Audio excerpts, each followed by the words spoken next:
Hi, how you doing? So I don't exactly know when the ads are gonna play because I don't really have any control over them right now. But welcome in. This is going to be the first stream of this channel. If you know me from my main channel, which is Mabusuki, you would know that my fox persona is Suki. This is the female fox form. And I have created this channel to separate my ASMR Fridays away from my main channel. And we are going to be doing book reading. So the last time I did an ASMR, which was on my main channel, we completed Warriors Book 2, which was Fire and Ice. And now we have Book 3, which is Warriors Forest of Secrets. So I'm gonna go ahead and read the prologue and also the snippet on the back so that we can kind of get an idea of what this book is. And I will also try to explain a little bit about the previous books. Just a small snippet so that we aren't, getting full blown into it. So on the back it says, tensions are still high among the warrior clans. And Fireheart is determined to find out the truth about the mysterious death of the former ThunderClan deputy Redtail. But as he searches for answers, he uncovers secrets that some believe would be better left hidden. That is the snippet of the back. So if you did not know, in the previous book, which was book 2, Fireheart had a vision of the old medicine cat. Not like the old cat, the one that had previously been the medicine cat and had perished from an enemy clan sneaking into the clan base to steal the kits. What happened was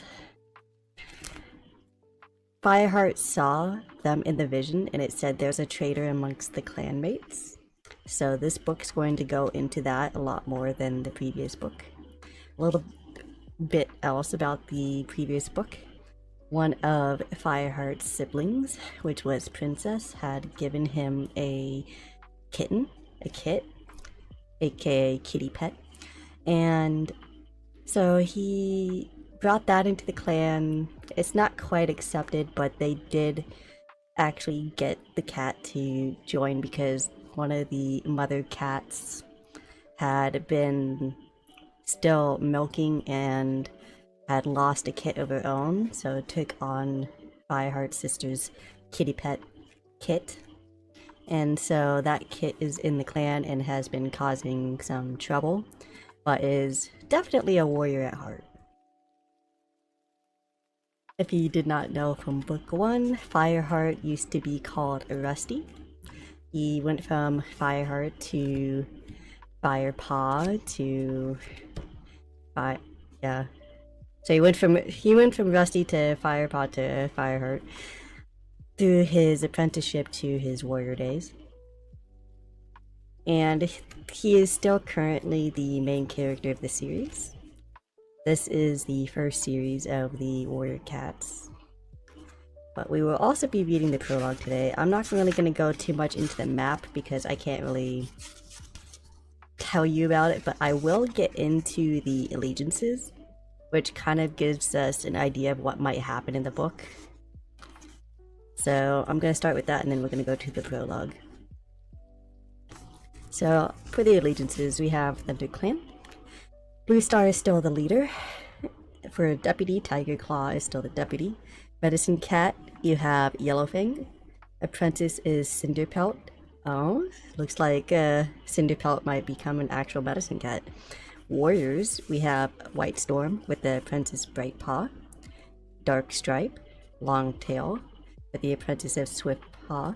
You have Running Wind, Willow Pelt, Mouse Fur with the Apprentice of Thorn Paw, and Fireheart, you have the Apprentice of Cloud Paw. Ooh, right there we have a little bit of a snippet of what's gonna happen is that his kitty pets, like his sister's kitty pet, Kit, is gonna become his apprentice.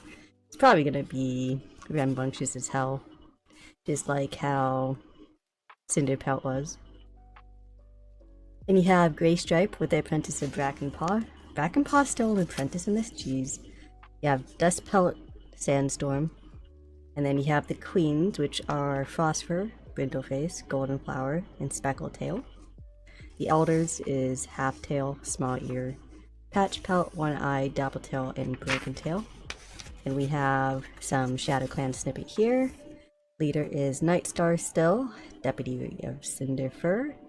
Medicine Cat, Running Nose. There's been a lot of jokes in the previous books about Running Nose, of him being a medicine cat, because it can't cure his own cold, but he's a medicine cat. Then you have Stumpy Tail with the Apprentice of Brown Paw, Wetfoot, Apprentice of Oak Paw, Little Cloud, Dawn Cloud, Dark Flower, and Tall Poppy. For Wind Clan, we have Tall Star as the leader, Deputy of Deadfoot, Medicine Cat of Barkface. The Warriors is Mudclaw with the Apprentice of Web Paw, Torn Ear with the Apprentice of Running Paw, One Whisker with the Apprentice of White Paw. The Queen is Ashfoot and Morning Flower. Then you have the Elder of Crowfur. Then you have a River Clan, which has the leader of Crooked Star, Deputy of Leopard Fur. The Medicine Cat is Mudfur.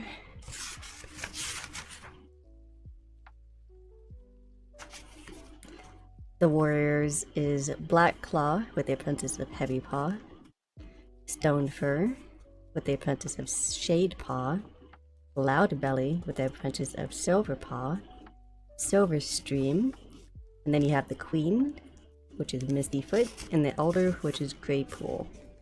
Then you have a couple of outside cats. So you have Barley.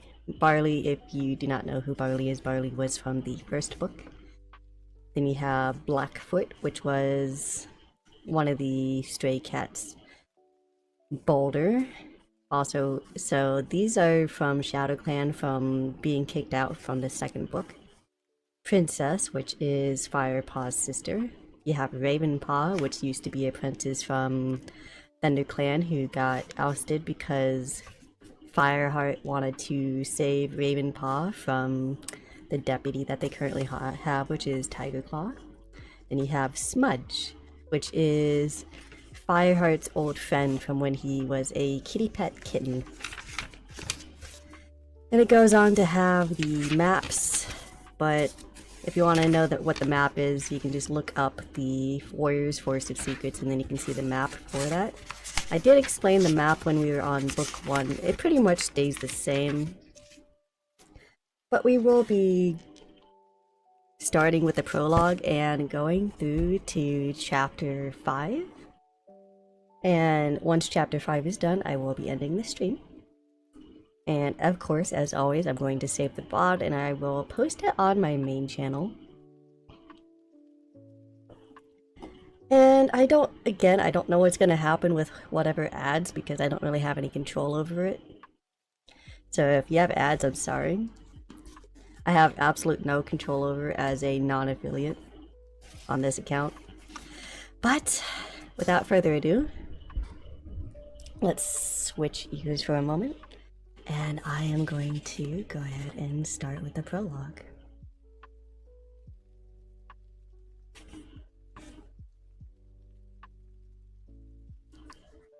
Cold gripped the forest, fields and moorland like an icy claw. Snow covered everything, glittering faintly under a new moon. Nothing broke the silence in the forest except for the occasional soft rush of snow sliding from the branches of trees and the faint rasping of dried reeds when the wind swept through them. Even the murmur of the river was stilled by the ice that stretched from bank to bank. There was a flicker of movement at the edge of the river. A large tomcat, his bracken-colored fur fluffed up against the cold, emerged from the reeds. He shook snow impatiently from his paws as he sank into the soft drifts with every step. In front of him, two tiny kits struggled forwards, faint mews of distress. They floundered in the powdery snow, the fur on their legs and belly matted into icy clumps.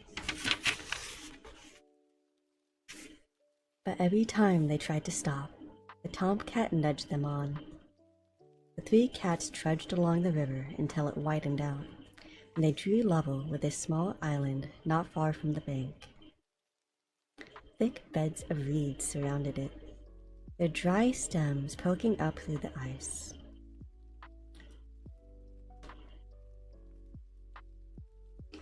Stunned, leafless willow trees concealed the center of the island behind snow-covered boughs. Almost there, the bracken-colored Tom meowed encouragingly. "Follow me." He slid down the bank into a narrow frozen pathway through the reeds and leapt onto a dry, crisp earth of the island. The bigger of the two kits scrambled after him, but the smaller one collapsed on the ice and crouched there, mewing pitifully. After a moment's pause, the tomcat jumped down beside it and tried to nudge it to its paws, but it was too exhausted to move. The tomcat gave its ears a lick, roughly comforting the helpless scrap, and then picked it up by the scruff of the neck and carried it onto the island. Beyond the willow trees was a stretch of open ground broken by bushes. Snow covered the earth here, crisscrossed by the paw marks of many cats. The clearing seemed deserted, but bright eyes gleamed from the shelter, watching the tomcat as he led the way to the largest clump of bushes and through the outer wall of tangled branches. The icy chill of the air outside gave way to the warmth of the nursery and the smell of milk. In a deep nest of moss and heather, the gray she-cat was suckling a single tabby kit. She raised her head as the tomcat drew closer and gently set down the kit he was carrying. The second kit staggered into the nursery behind him and tried to scrabble its way to the nest. "Oakheart," meowed the she-cat. "What have you got there?" "Kits, Greypool," Oakheart replied. "Will you take them? They need a mother to look after them." But Greypool's amber eyes were shocked. "Whose kits are they?" "They're not RiverClan's. Where did you get them?" "I found them in the forest." Oakheart did not meet the she-cat's eyes as he spoke. The lucky of Fox didn't find them first. "In the forest?" meowed the queen, her voice rasping with disbelief. "Oakheart, don't talk to me as if I'm mouse-brained. What cat would abandon their kits in the forest, especially in weather like this?" Oakheart shrugged. "Rogues, maybe, or two-legs. How would I know? I couldn't leave them there, could I?" He nosed the smaller kit, which was lying completely still except for the rapid rise and fall of its tiny ribs. As it breathed, "Greypool, please. Your other kits died, and these will die too, unless you help them." Greypool's eyes clouded with pain.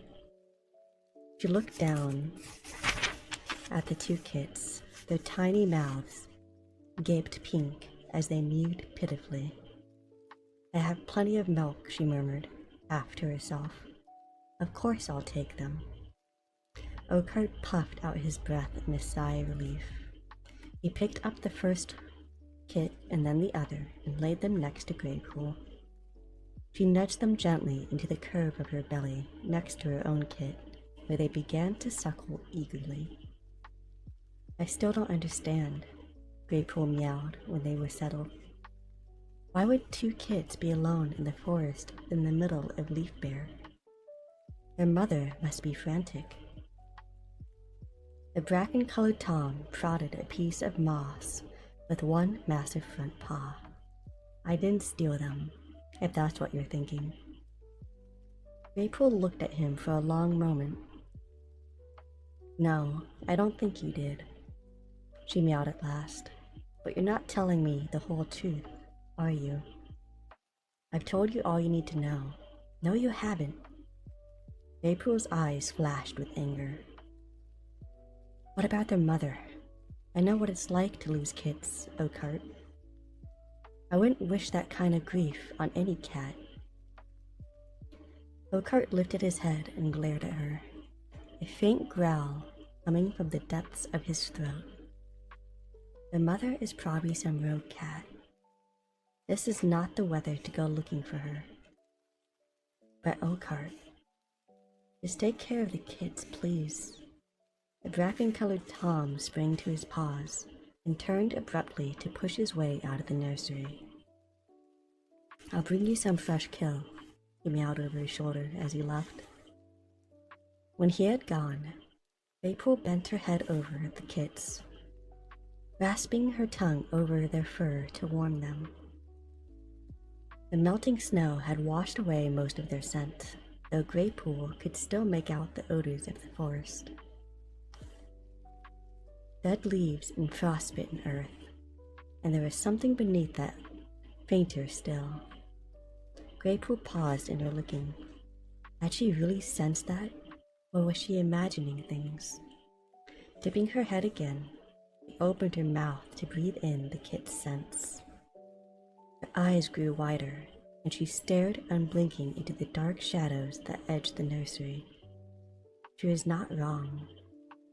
The fur of these two motherless kits, whose origin Oakheart refused to explain, unmistakably carried the scent of an enemy clan.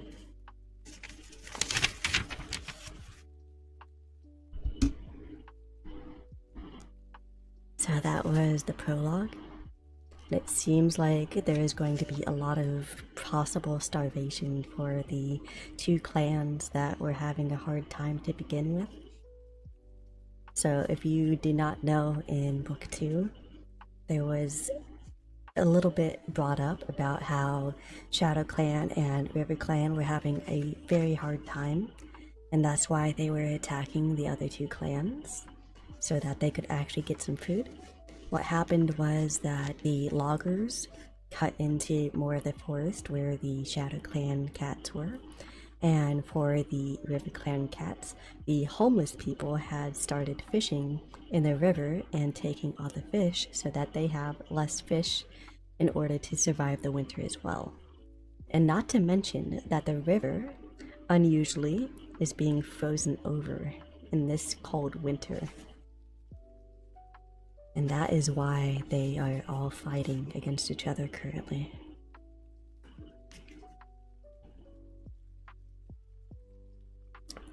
Chapter 1. The icy wind whirled snow into Fireheart's face as he struggled down the ravine toward the ThunderClan camp. The mouse he had just killed gripped firmly in his jaws. The flakes were falling so thickly that he could scarcely see where he was going.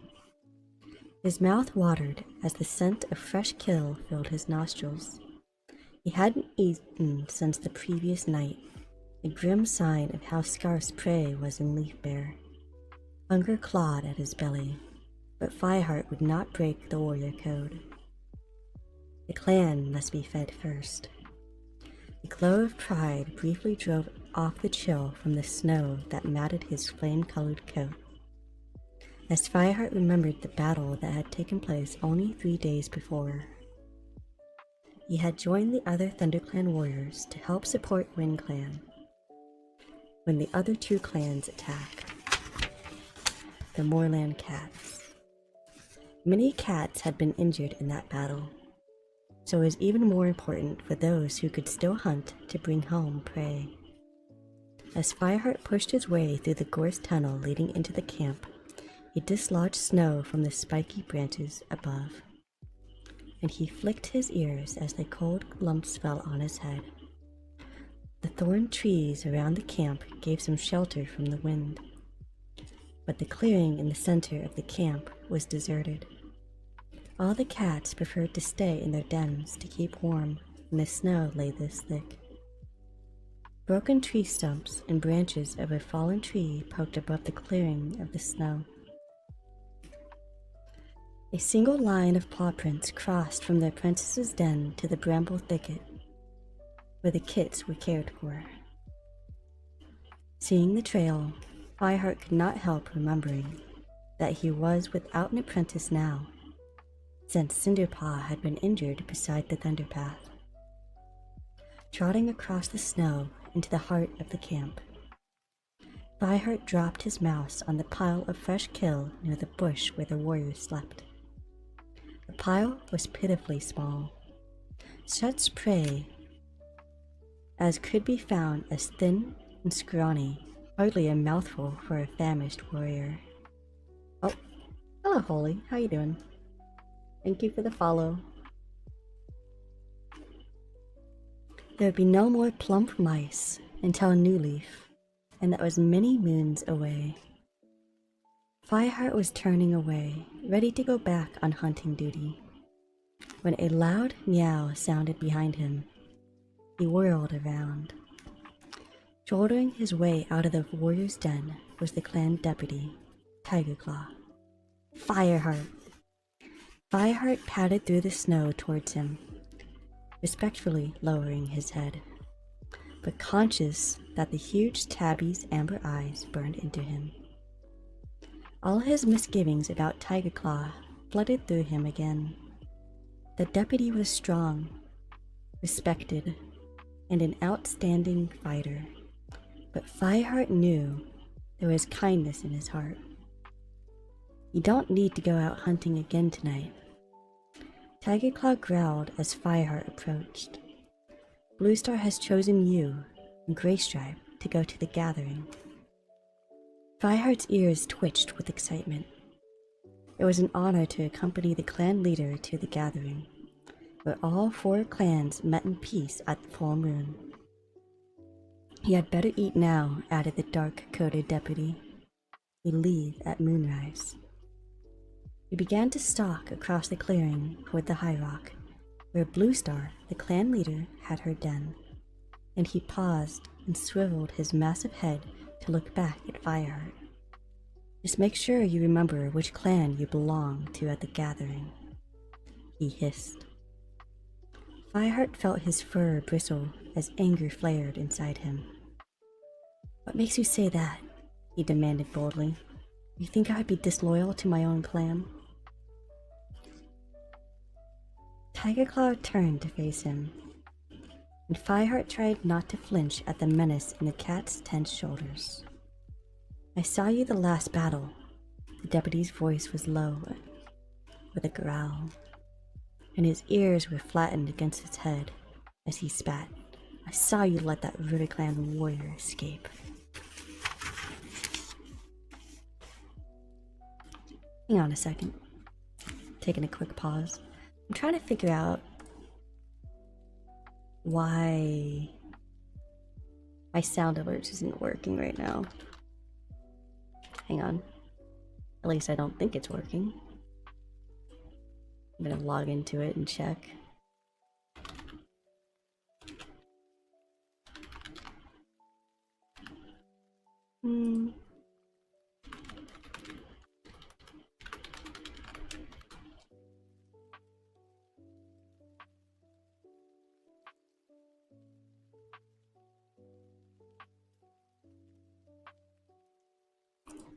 My alerts, other alerts. I should be getting alerts for follows. So if I test it. Why are you so sus? That is what's supposed that right there is what's supposed to pop up. I don't understand why it's not popping up right now. Anyway. I'm gonna have to figure that out.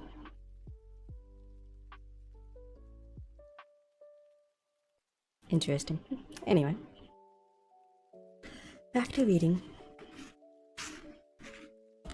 I just wanted to see if it was working properly, but that's what's supposed to pop up when you follow. I'll figure it out after stream. Fireheart winced, his mind flashing back to the battle in the Wind Clan camp. What Tiger Claw said was true. Fireheart had allowed a River Clan warrior to flee without a scratch, but not out of cowardice or disloyalty. The warrior had been Silverstream. Unknown to the rest of ThunderClan, Fireheart's best friend, Graystripe, was in love with her, and Fireheart could not bring himself to wound her. Fireheart had done his best to talk to his friend out of visiting Silverstream. Their relationship went against the warrior code and put both of them in grave danger. But Fireheart also knew that he would never betray Graystripe. Besides, Tiger Claw had no right to accuse any cat of disloyalty. He had stood on edge of the battle, watching while Fireheart fought for his life against another River Clan warrior, and turned away instead of helping him. And that was not the worst accusation Fireheart can make against the deputy. He suspected Tiger Claw of murdering the former ThunderClan deputy, Redtail, and even planning to get rid of their leader herself. If you think I'm disloyal, tell Bluestar, he meowed challengingly. Tiger Claw drew back his lips in a snarl and dropped into a half-crouch, sliding out his long claws. I don't need to bother Bluestar, he hissed. I can deal with a kitty pet like you. He stared at Fireheart for a moment longer. Fireheart realized with a jolt that there was a trace of fear as well as distrust in the blazing amber eyes. Tiger Claw wonders how much I know, he thought suddenly. Fireheart's friend, Ravenpaw, Tiger Claw's own apprentice, had witnessed the murder of Redtail. Tiger Claw had tried to kill him to keep him quiet, so Fireheart had taken him to live with Barley, a loner who lived near the Two-Leg farm on the other side of Wind Clan's territory. Fireheart had tried to tell Ravenpaw's story to Bluestar, but the clan leader refused to believe that her brave deputy could be guilty of such a thing. As he glared at Tiger Claw, Fireheart's frustration returned. He felt as if a tree had fallen and pinned him to the ground. Without another word, Tiger Claw swung around and stalked away. As Fireheart watched him go, there was a rustling from inside the warrior's den, and Graystripe poked his head out through the branches. What on earth are you doing? He meowed. Picking fights with Tiger Claw like that would turn you into crow food. No cat has the right to call me disloyal, Fireheart argued. Graystripe bent his head and gave his chest for a couple of quick licks. I'm sorry, Fireheart, he muttered. I know this is all because of me in Silverstream. No, it isn't, Fireheart interrupted, and you know it. Tiger Claw's the problem, not you. He shook himself, scattering the snow from his coat. Come on, let's eat. Graystripe pushed the rest of the way out and bounded toward the pile of fresh kill. Fireheart followed him, picked out a bowl, and carried it back to the warrior's den to eat. Graystripe crouched beside him, near the outer curtain of branches. Lightstorm and a couple of senior warriors were curled up asleep in the center of the bush. But otherwise the den was empty. Their sleeping bodies warmed the air, and barely any snow had penetrated the thick canopy of branches. Fireheart took a mouthful of all. The meat was tough and stringy, but he was so hungry that it tasted delicious. It was gone far too quickly, but it was better than nothing. and it would give him the strength he needed to travel to the gathering. When Graystripe had finished his meal in a few ravenous gulps, the two cats lay close together, grooming each other's cold fur.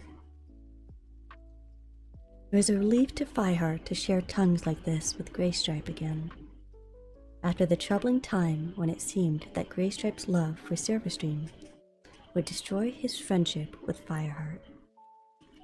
Even though Fireheart still worried about his friend's forbidden affair. Since the battle, he and Graystripe had rekindled their friendship so it was as close as before. They needed to trust each other if they were to survive the long season of Leafbear. And more than that, Fireheart knew he needed Graystripe's support against Tigerclaw's growing hostility. "I wonder what news we'll hear tonight," he murmured in his friend's gray ear. "I hope RiverClan and ShadowClan have learned their lesson. WindClan won't be driven out of their territory again." Graystripe shifted uncomfortably. The battle wasn't just greed for territory, he pointed out. Prey is even scarcer than usual. RiverClan are starving since the Two Legs moved into their territory. "I know." Fireheart flicked his ears in reluctant sympathy, understanding that his friend would want to defend Silverstream's clan, but forcing another clan out of their territory isn't the right answer. Graystripe muttered agreement, and then fell silent. Fireheart knew how he must have felt. It was only a few moons since they had crossed the Thunderpath to find WindClan and bring them home. Yet, Graystripe was bound to sympathize with RiverClan too, because of his love for Silverstream. There were no easy answers. The shortage of prey would be a desperate problem for all four clans, at least until Leafbear relaxed its cruel grip on the forest. Growing drowsy under the steady rasp of Graystripe's tongue, Fireheart jumped at the rustle of branches outside the den. Tigerclaw entered, followed by Darkstripe and Longtail. All three of them glowered at Fireheart as they settled in a huddle closer to the center of the bush. Fireheart watched them through slitted eyes, wishing that he could make out the conversation. It was too easy to imagine what they were plotting against him. Fireheart's muscles tensed as he realized that he would never be safe within his own clan while Tigerclaw's treachery remained secret. "What's the matter?" asked Graystripe, lifting his head. Fireheart stretched, trying to relax again. "I don't trust them," he murmured, flicking his ears in the direction of Tigerclaw and the others. "I don't blame you," meowed Graystripe. "If Tigerclaw ever found out about Silverstream," he shuddered. Fireheart pressed closer to his side, comforting him, while his ears still strained to catch what Tigerclaw was saying. He thought he heard his own name, and was tempted to creep a little closer. But then he caught Longtail's eye. "What are you staring at, kitty pet?" hissed the tabby warrior. "ThunderClan only wants loyal cats." Deliberately, he turned his back on Fireheart. Fireheart sprang to his paws at once. "Who gave you the right to question my loyalty?" he spat. Longtail ignored him. "That does it," Fireheart mewed in fierce undertone to Graystripe. "It's obvious that Tigerclaw is spreading rumors about me. But what can you do?" Graystripe sounded resigned to the deputy's hostility. "I wanted to talk to Ravenpaw again," Fireheart meowed. "He might remember something else about the battle, something I could use to convince Bluestar. But Ravenpaw lives at the Two-Lake Farm now. You'd have to go all the way across WindClan territory. How would you explain being out of camp for so long? It would only make Tigerclaw's lies seem like the truth." Fireheart knew he was willing to take that risk. He had never asked Ravenpaw for any details about how Redtail had died in the battle against RiverClan all those moons ago. At the time, it had seemed more important to get the apprentice out of Tiger Claw's way. Now he knew that he had to find out exactly what Ravenpaw saw, because he was becoming more and more certain that his friend must know something that could prove just how dangerous Tiger Claw was to the clan. "I'll go tonight," Fireheart mewed softly. "After the gathering, I'm going to slip away. If I bring back fresh kill, I can say I've been hunting." "You're taking a big risk," meowed Graystripe, giving Fireheart's ear a quick and affectionate lick. "But Tiger Claw is my problem too. If you're determined to go, then I'm coming with you." The snow had stopped and the clouds had cleared away by the time ThunderClan cats, Fireheart, and Graystripe among them, left the camp and headed through the forest towards Four Trees. The snow-covered ground seemed to glow in the white light of the full moon, and frost glittered on every twig and stone. A breeze blew towards them, ruffling the surface of snow and bearing the scent of many cats. Fireheart shivered with excitement. The territories of all 4 clans met in the Sacred Hollow, and at every full moon the clans declared a truce to gather beneath the 4 great oaks that stood in the center of the steep-sided clearing. Fireheart fell in behind Bluestar, who had already dropped into a crouch to creep the last few tailings to the top of the slope and peer down into the glade. Are you trying to fish holy? Is it not working?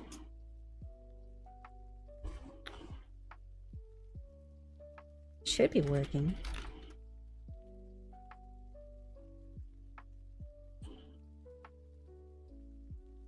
Huh.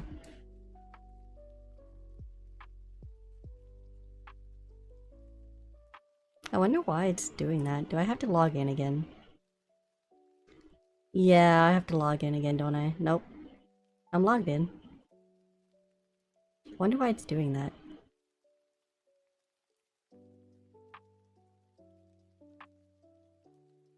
The chat that pops up is my main on what? That's weird. Hold on.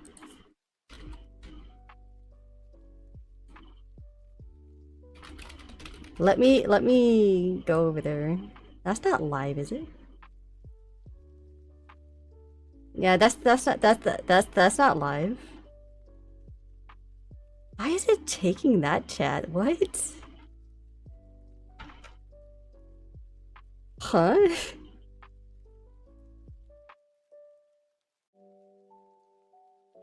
Squeeze me?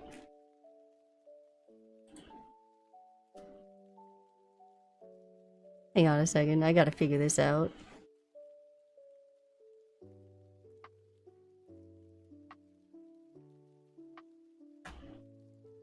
Okay. How much you want to bet?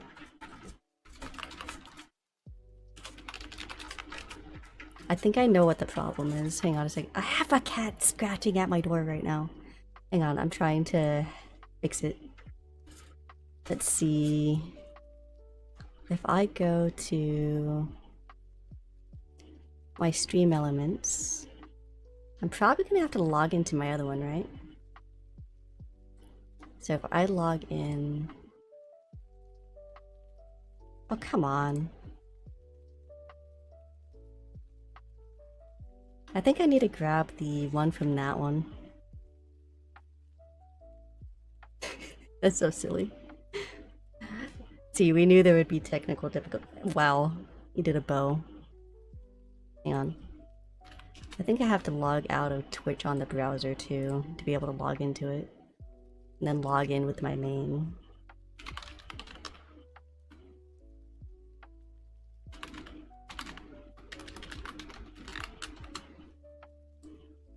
Don't mind me doing technical stuff right now. just so I can fix this.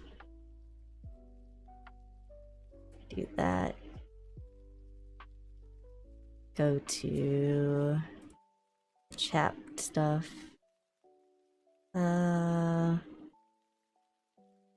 Streaming tools, overlay. Copy. Then if I copy that, that's not it.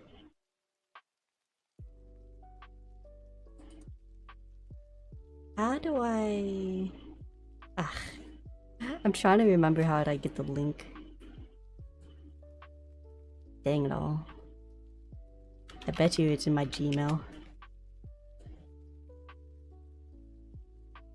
Yeah, we search for dark moon. Is it that one? Yep, that is it. Okay, hang on. And if I log out of this, log back into the main, like not the main, the secondary.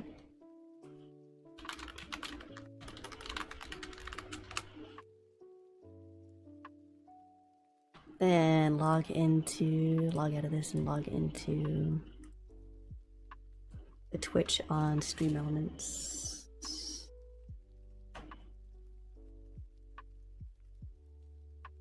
Then go into that. View the content.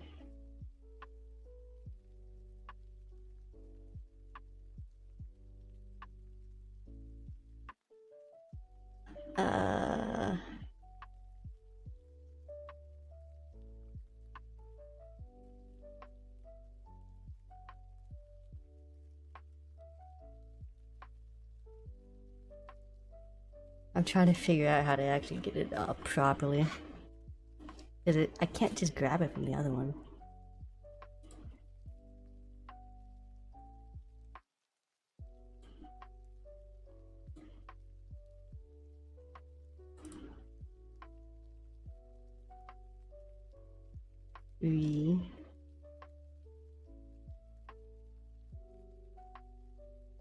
So if I...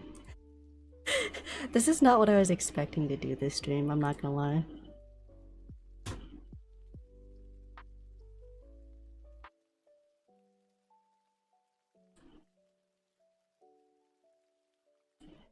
So now I have to go back to Stream Elements. Ugh. Go to overlays, create new one. After selecting blah blah blah.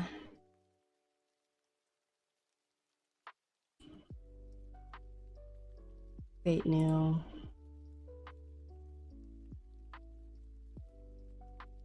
After selecting create widget button. Add widget.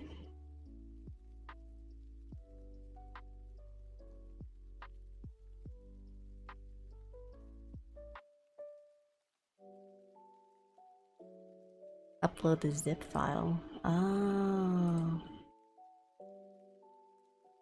Hang on, so I have to download that and then I have to upload. That is... I was not expecting to have to do this at all.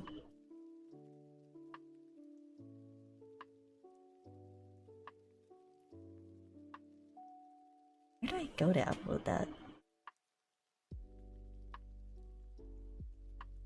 Giveaway, media, alerts, blah.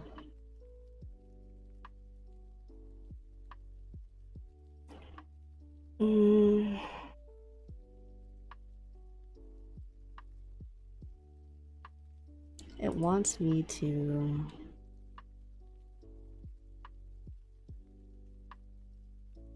click red circle bottom left.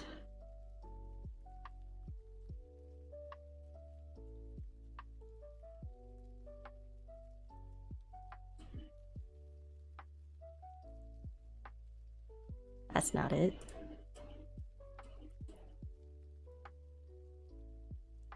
Video, custom widget, right?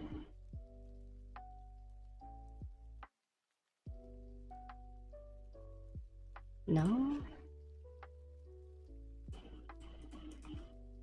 Gosh dang it all. Ah. Why are you so sus? Quit your sussy. Hey yo, who the heck is trying to follow me right now while I'm trying to fix this? So, I'm currently trying to fix the chat because apparently it's picking up my other channel. So I'm trying to do that right now before I get back to reading. But thank you for the follow. It'd be me. I am one of Wampus's creatures. Oh. Yeah, I'm trying to fix my chat widget right now. I knew there was gonna be some scuff setting this up, so this is the first stream on this channel. It is what it is. I got to fix it. You ate my widget? No. Don't eat my widget. Click red circle in bottom left, upload from Google Drive, and click create widget button. Widget has now been added. Feel free to change the max width of your chat. Bro. What do you mean? Where's the quote-unquote upload button?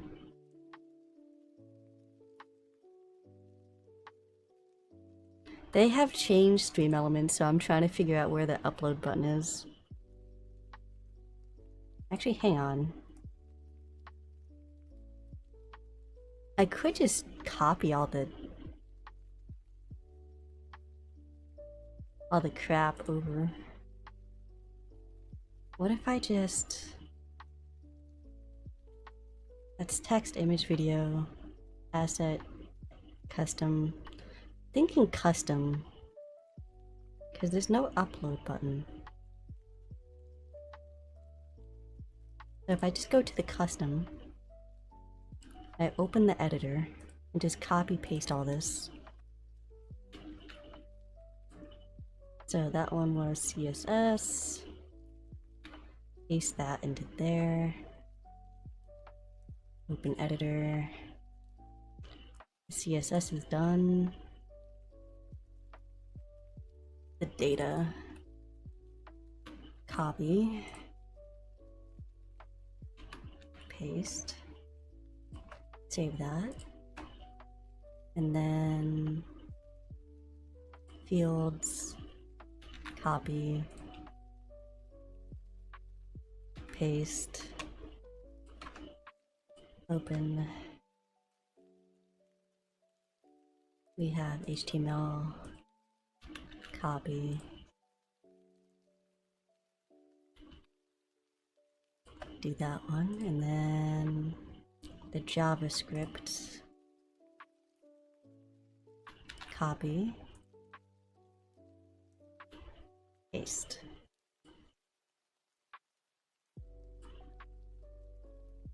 Huh? That not save right?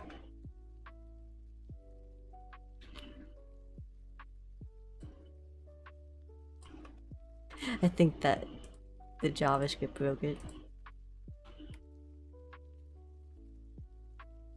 Why the heck it like this?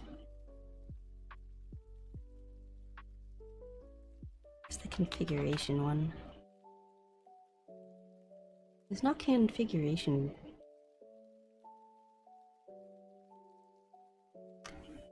Yeah, you can blame Wampus for being here though. I told Wampus no, Wampus said yes anyway. This should be fine, right?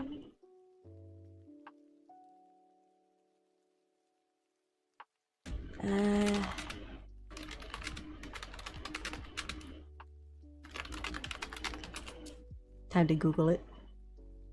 Import existing widget by clicking quick setup link. Or add widget from scratch using the editor's plus sign, and then choosing the categories provided. Widgets overlay URL. Quick setup link. Where's the quick setup link? Hold on, hold on, hold on.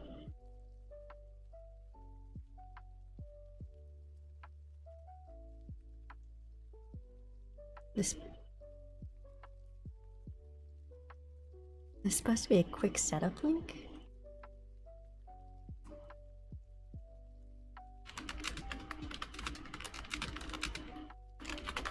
I hate how they've changed stuff.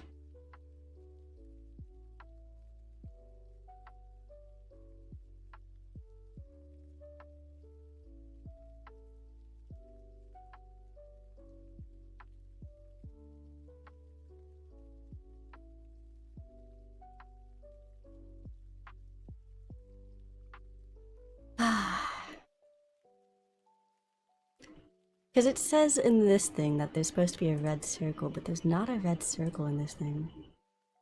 There's an add a widget, and there's engagement, labels, static custom, etc.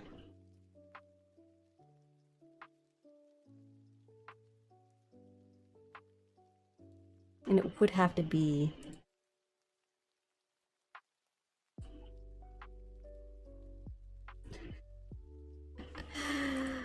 I might have to do this later. I might have to like temporarily like add chat through OBS real quick or something.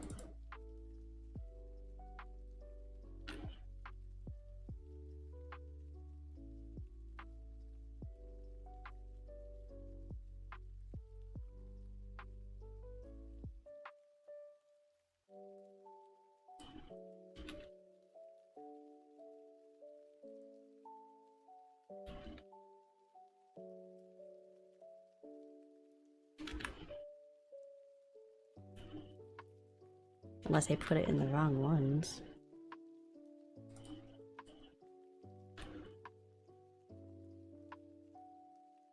Which I kind of doubt.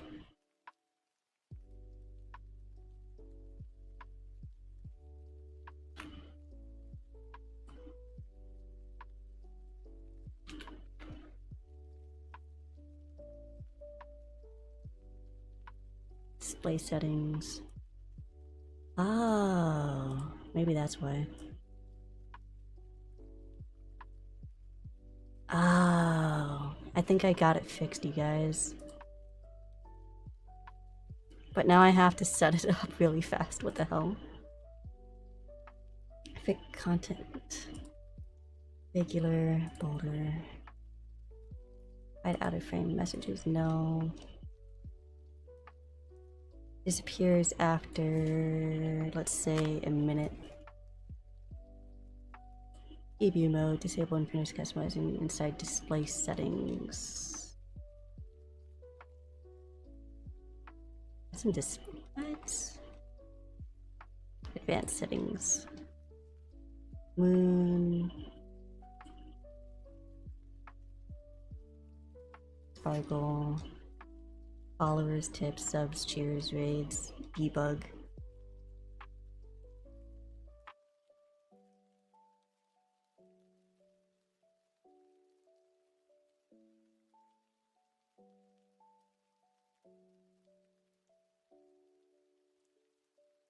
So I can grab that.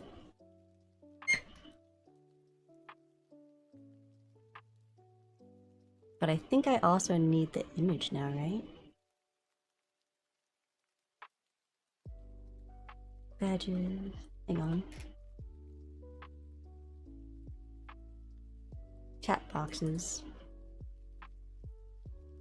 So just download both of those real quick. I was not expecting to do this for a little bit during stream. Not at all. But I gotta do what I gotta do.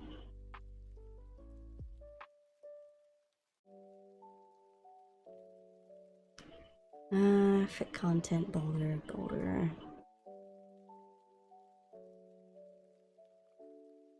Oh, it's in display settings. Oh, I see, I see. So this is the chat. And I need to add an image from the downloads. which is that one.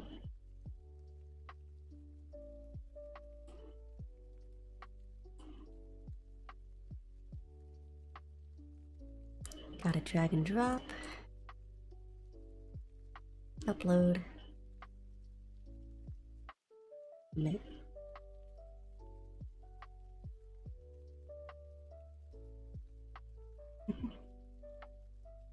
Gosh.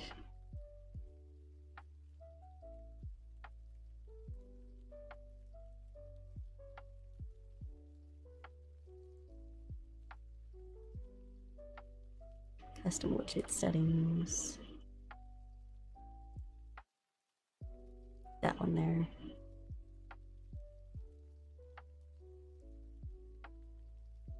That needs to go over the chat. Layers. That needs to go over it.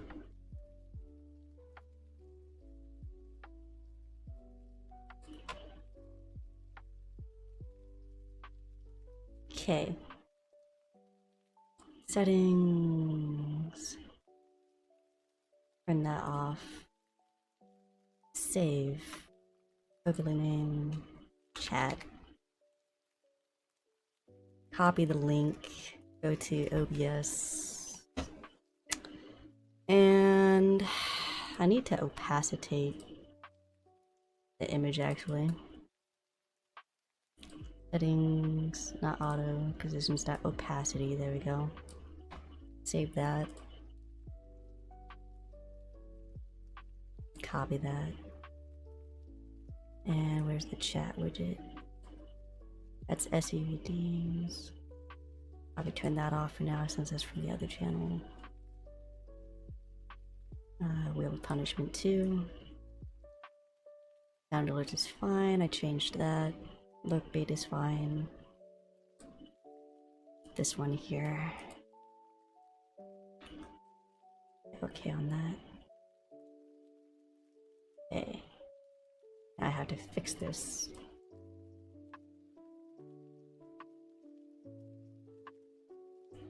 There's the correct sizing.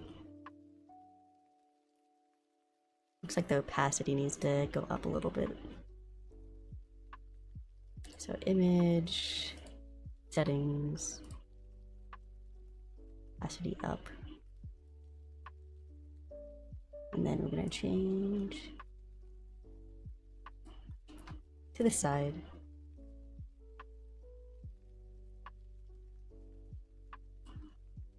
I could just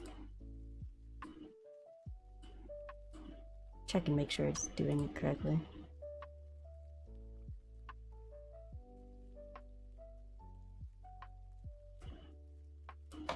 Save. I need to make it larger, geez.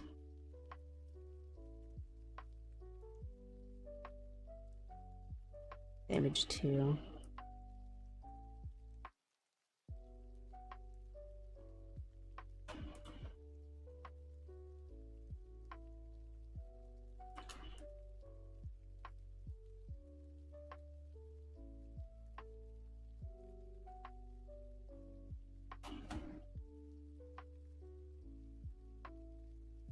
Okay, I think I fixed it.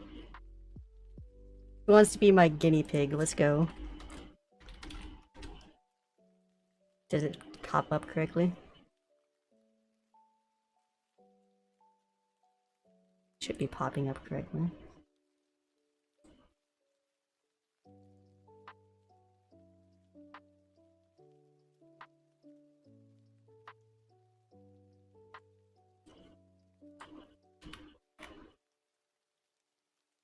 Save that.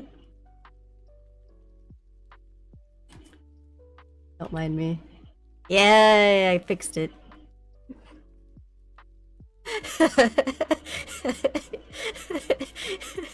I fixed it.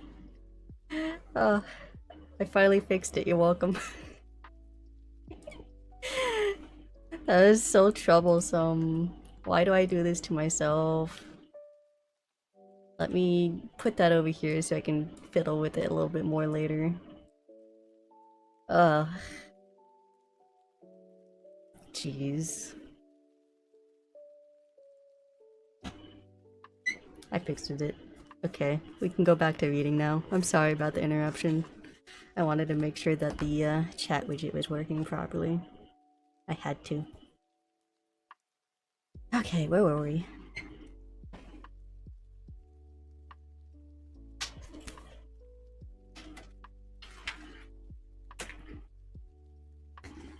The territories of all 4 clans met in Sacred Hollow, and at every full moon the clans declared a truce to gather beneath the 4 great oaks that stood in the center of the steep-sided clearing. Fireheart fell in behind Bluestar, who had already dropped into a crouch, to creep the last few tail lengths to the top of the slope and peer down into the glade.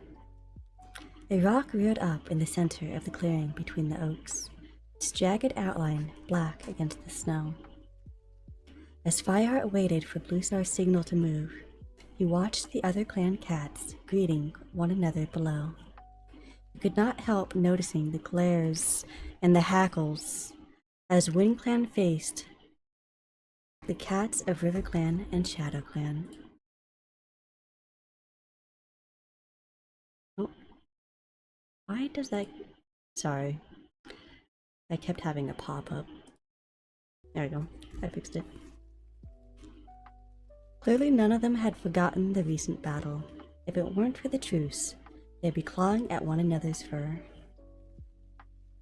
Fireheart recognized Tallstar, the leader of Wind Clan, sitting near the great rock with his deputy. Deadfoot beside him. Not far away, Running Nose and Mudfur, the medicine cats of Shadow Clan and River Clan, sat side by side, gazing at the other cats with eyes that reflected the moon. Sorry, something bothers me now. I noticed that the fish is not working. Like, why is fish? I need to log out and log back into you. Let me try.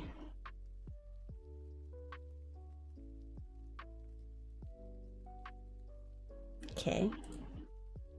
Logged back in. Can we have fish, please? I fixed it. Yeah, I just needed to log back out and log back in. There you go, Holy. You can have your fish back. Beside Fireheart, Greystripe's muscles were tense, and his yellow eyes glowed with excitement as he stared down into the glade. Following his gaze, Fireheart saw Silverstream emerge from the shadows, her beautiful black and silver coat rippling in the moonlight. I keep finding things that are bugging me. I had the chat centered on this. I had it centered.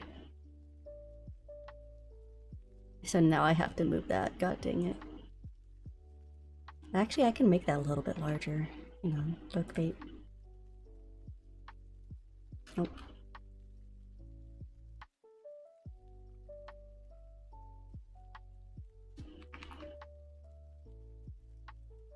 Is it weird that I like to center my stuff?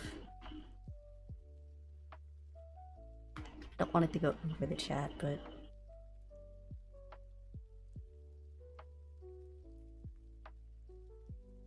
I do want it to be pretty centered. I think that's as centered as I'm getting it for now.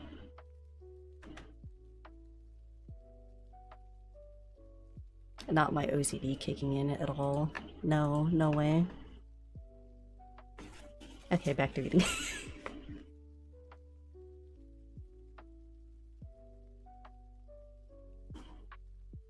Following his gaze, Fireheart saw Silverstream emerge from the shadow, her beautiful black and silver coat rippling in the moonlight. Fireheart suppressed a sigh. If you're going to talk to her, be careful who sees you, he warned his friend. Don't worry, Greystripe meowed. His front paws kneaded the hard ground as he waited for a moment when he could be with the River Clan cat again. Fireheart glanced at Bluestar, expecting her to give the signal to descend into the clearing. But instead, he saw White Storm pad up and crouch beside her in the snow, Blue Star.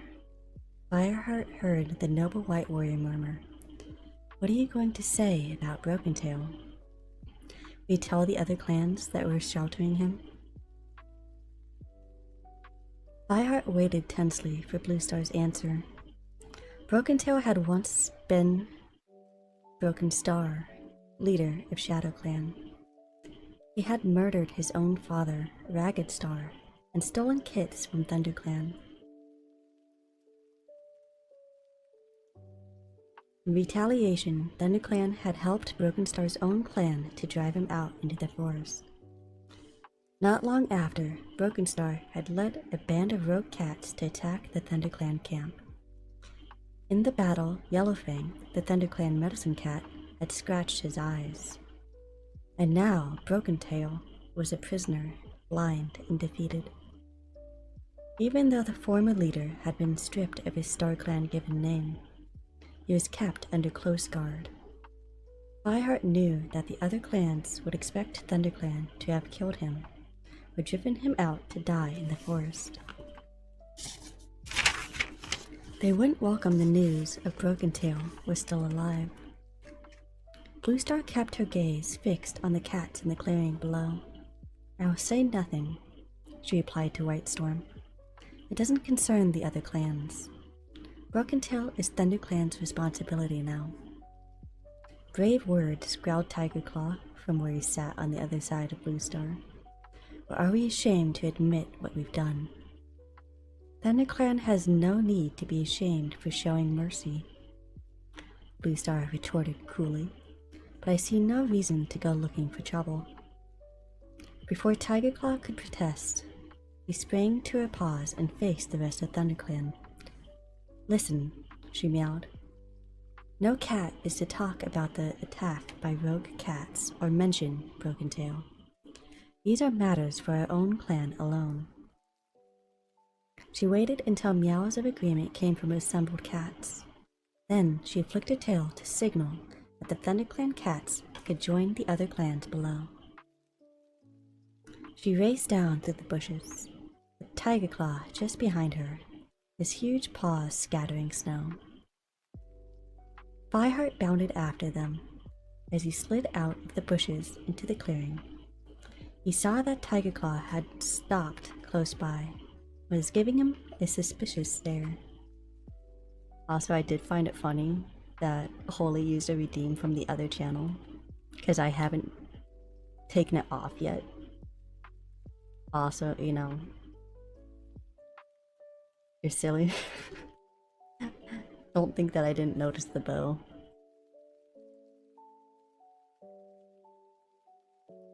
"Gray Stripe," Fireheart hissed quietly over his shoulder. "I don't think you should go off with Silverstream tonight. Tiger Claw's already..." Fireheart suddenly realized that Gray Stripe was no longer beside him. Looking around, he saw his friend disappearing behind the great rock. A heartbeat or two later, Silverstream skirted around a group of Shadow Clan cats and followed him. Fireheart sighed. He glanced at Tiger Claw, wondering if the deputy had seen them go. But Tiger Claw had padded away to join One Whisker from one clan, and Fireheart let the fur lie flat on his shoulders again. Pacing restlessly across the clearing, Fireheart found himself near a group of elders. Patchpelt from the Thunder Clan, and others he did not know. Crouching beneath a glossy-leaved holly bush, where the snow did not lie so thickly, keeping one eye out for Gray Stripe, Fireheart settled down to listen to their conversation. "I remember a leaf bear even worse than this." It was an old black Tom who spoke, his muzzle turned silver and his flank scarred from many a fight. He had the scent of Wind Clan on his short, patchy fur. The river was frozen for more than 3 moons. "You're right, Crofer," a tabby queen agreed, "and prey was scarcer too, even for River Clan."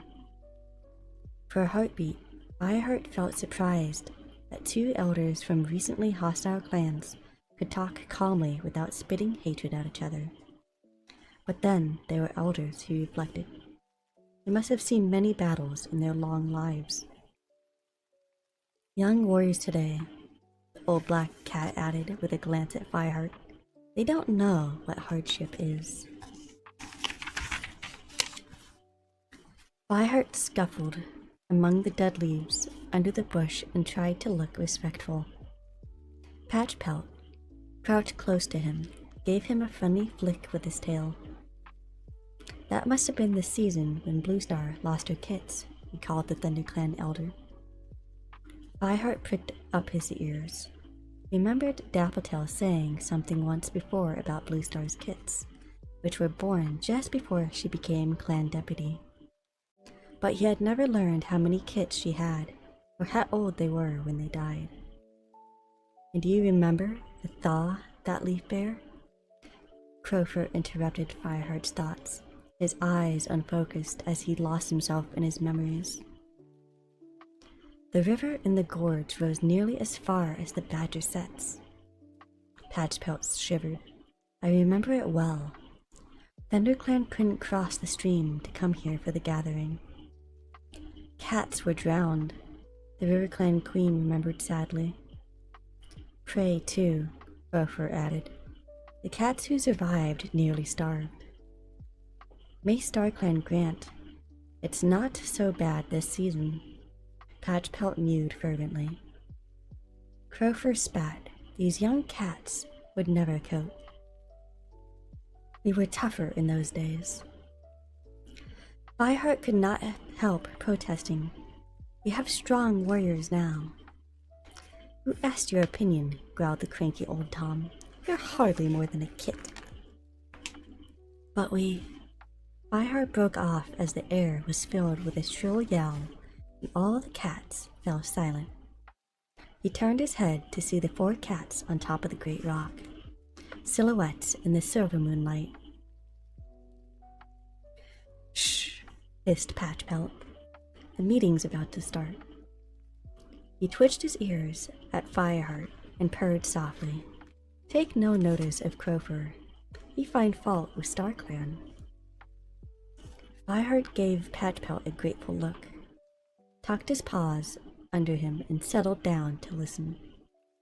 Tallstar, the WindClan leader, began by announcing his cats were recovering after the recent battle against RiverClan and ShadowClan. One of our elders has died, he meowed, but all of our warriors will live to fight another day, he added meaningfully. Nightstar flattened his ears and narrowed his eyes, while Crookedstar let out a threatening growl from deep in his throat.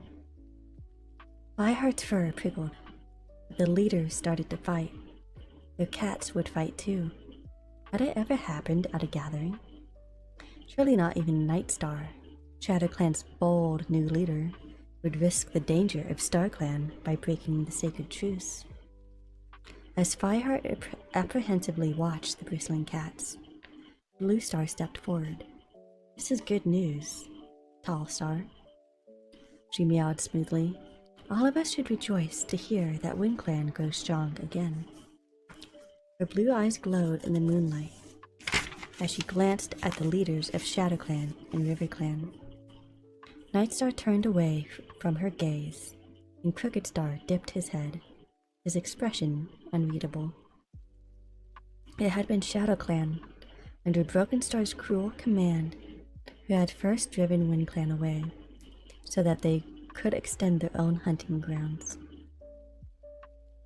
RiverClan had taken advantage of their exile to hunt in the deserted territory, but after Brokenstar's exile, Bluestar had convinced the leaders that the life of the forest depended on all 4 clans, and that WindClan should return. Fireheart shivered as he remembered the long, difficult journey he made with Greystripe to find WindClan and bring them home to their bleak upland territory.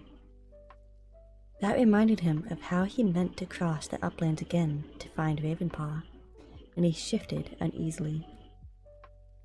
He was not looking forward to the journey. At least WindClan are friendly towards ThunderClan, he thought, so he shouldn't get attacked on the way. ThunderClan cats are also recovering, Bluestar went on, and since the last gathering, 2 of our apprentices have become warriors. They would now be known as Dustpelt and Sandstorm. Yowls of approval came up from the massive cats below the great rock.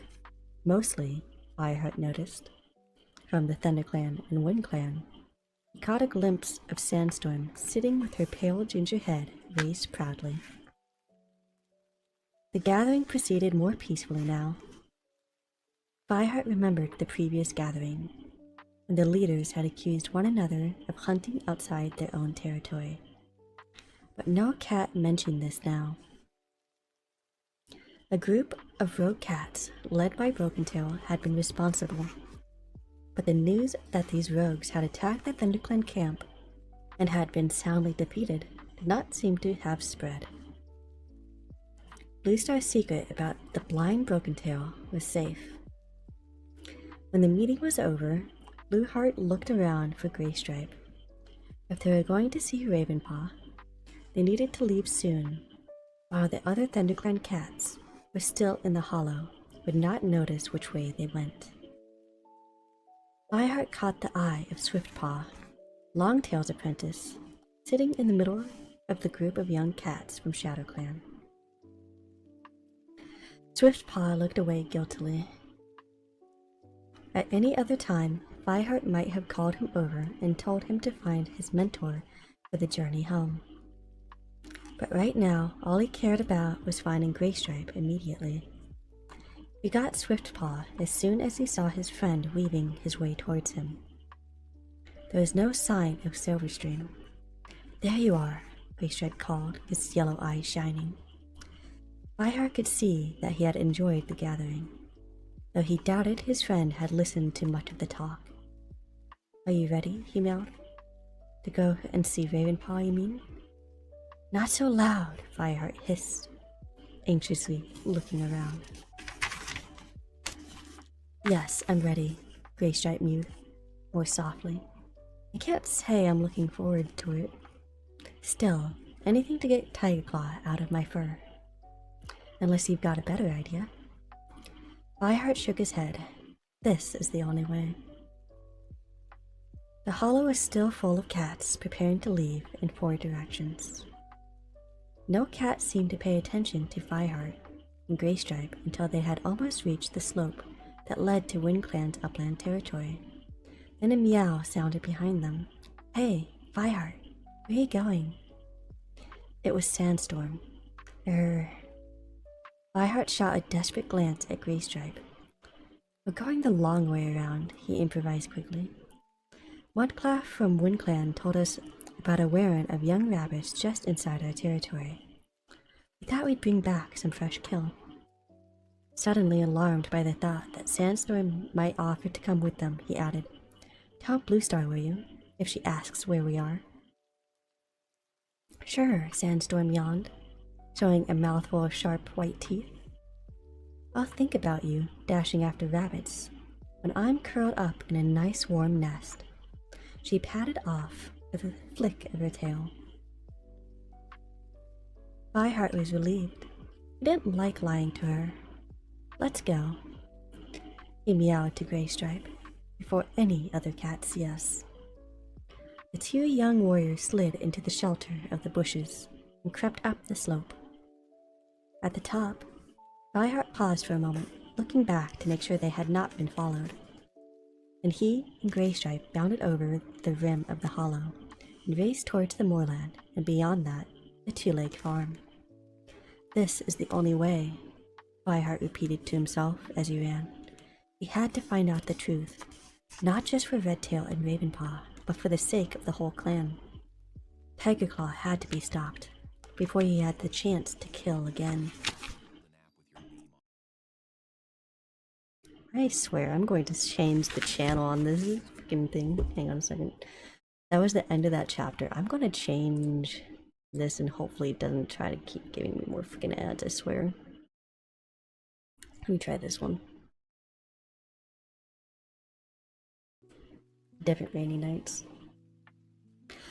So since I just finished that long chapter, I'm going to take a quick break and go use the restroom and drink some tea, so I'll be right back.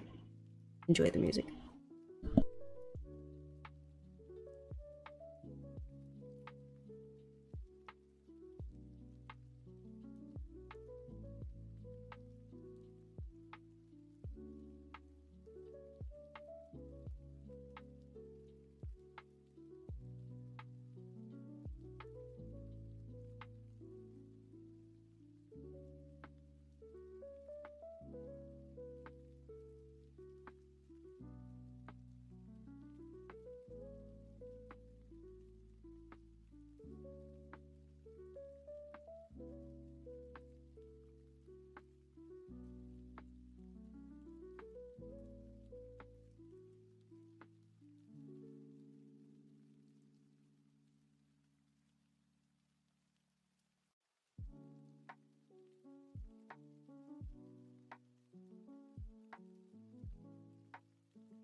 I'm back.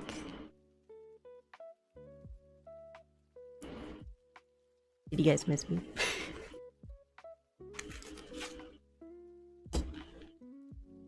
So we're finally on chapter 2. Chapter 2. Fireheart sniffed warily at the path where the snow had been trampled down by two legs. Lights shone from the two-leg nest, and somewhere close by he could hear a dog barking. He remembered Barley telling him that the two legs let their dogs off the chains at night. He just hoped that he could locate Ravenpaw before he and Graystripe were noticed. Graystripe slipped through the fence and padded up to him. The icy wind flattened his gray fur against his body.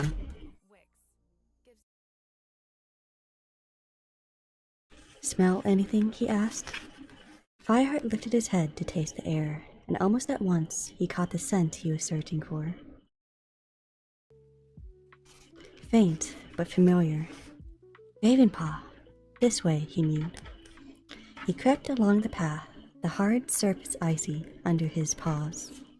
Cautiously, he followed the scent to a gap at the bottom of the barn, where the wood had rotted away. He sniffed, drinking in the smell of hay and the strong, fresh scent of cats. Ravenpaw, he whispered. When there was no reply, he repeated louder. Ravenpaw? Fireheart, is that you? A surprised mew came from the darkness on the other side of the door. Ravenpaw. Fireheart squeezed through the gap, thankful to be out of the wind. The scent of the barn flowed around him, and his mouth began to water as he detected the smell of mouse. The barn was dimly lit by moonlight filtering through a small window high under the roof. As his eyes adjusted, Fireheart saw another cat standing a few tail lengths away. His friend looked even sleeker and better fed than when Fireheart had seen him last. Fireheart realized how scrawny and bedraggled he must look in comparison. Ravenpaw purred happily as he padded over to Fireheart and touched noses with him. Welcome, he meowed. It's good to see you. It's good to see you, Graystripe meowed, pushing his way through the gap in the door after Fireheart. Did you get WindClan back to the camp safely? Ravenpaw asked. Fireheart and Graystripe had stayed with them during their long journey to bring WindClan home. Yes, mewed Fireheart, but it's a long story. We can't... Oh, what's going on here? Another cat's meow interrupted them. Fireheart spun around, flattening his ears, ready to fight if the newcomer was a threat. Then he recognized Barley. Black and White Loner had willingly shared his home with Ravenpaw. Hi, Barley, Fireheart meowed, calming down. We need to talk to Ravenpaw. So I see, Barley mewed. and it must be important to bring you across the moors in this weather. Yes, it is, Fireheart agreed. He glanced at the former ThunderClan apprentice, the urgency of his mission prickling through his fur. Ravenpaw, you haven't any time to waste. Ravenpaw looked puzzled. You know you can talk to me as much as you want. I'll leave you to it then, Barley offered. You're free to hunt. We've plenty of mice here. He gave a friendly nod to the visiting cats and squeezed out under the door. Hunt? Really? Meowed Graystripe. Fireheart felt sharp pangs of hunger grip his belly. Of course, mewed Ravenpaw. Look, why don't you eat first? Then you can tell me why you're here. I know Tiger Claw killed Redtail, Ravenpaw insisted. I was there, and I saw him do it. The three cats were crouched in the hayloft of the two-leg barn. Hunting had not taken very long. After the desperate struggle to find prey in the snow-covered forest, the barn seemed to be the hungry ThunderClan warriors' solstice as it was overflowing with mice. Now, Fireheart was warm and his stomach felt comfortably full. He would have liked to curl up and sleep in the soft, fragrant hay, but he knew that he had to talk to Ravenpaw right away if he and Graystripe were to get back to camp before their absence was noticed. Tell us everything you remember, he urged, giving Ravenpaw an encouraging nod. Ravenpaw stared ahead of him, his eyes dark, as he journeyed back in his mind to the battle at the Sunning Rocks. Fireheart could see his confidence beginning to ebb. The black cat was losing himself in his memories, reliving the fear and the burden of what he knew. I'd been wounded in the shoulder, he began, and Redtail, he was our deputy then, as you know, told me to hide in a crack in the rock until it was safe to get away. I was just going to make a dash for it when I saw Redtail attack a RiverClan cat. I think it was that gray warrior called Stonefur. Redtail knocked Stonefur off his paws and looked as if he was about to sink in his claws for some serious injury. Why didn't he? Graystripe put in. Oakheart came out of nowhere, Ravenpaw explained. He sank his teeth into Redtail's scruff and pulled him off Stonefur. His voice shook as the memories flooded through his mind. Stonefur ran away. The cat paused, unconsciously crouching down as if he were scarred by something very close by. What next? Fireheart prompted gently. Redtail spat at Oakheart. He asked him if RiverClan warriors were unable to fight their own battles. Redtail was brave. The RiverClan deputy was twice his size. And then Oakheart said a strange thing. He told Redtail no ThunderClan cat will ever harm that warrior. What? Graystripe narrowed his eyes until they were yellow slits. It doesn't make sense. Are you sure you heard him right? Positive, insisted Ravenpaw. But the clans fight all the time, meowed Fireheart. What's so special about Stonefur? I don't know, Ravenpaw shrugged, shying away from their searching questions. So what did Redtail do after Oakheart said that? Asked Graystripe. Ravenpaw's ears pricked up and his eyes widened. He flew at Oakheart. He bowed him right off his paws and underneath a rocky overhang. I couldn't see them, but I could hear them snarling. And then I heard a rumbling sound, and the rock collapsed on top of them. He stopped, shivering. Please go on, Fireheart mewed. He hated putting Ravenpaw through this, but he had to know the truth. I heard a screech from Oakheart, and I saw his tail sticking out from under the rocks. Ravenpaw closed his eyes as if he wanted to shut out the sight, and then opened them again. Just then, I heard Tiger Claw behind me. He ordered me to go back to camp, but I had only gone a little way when I realized I had no idea if Redtail was okay after the rockfall.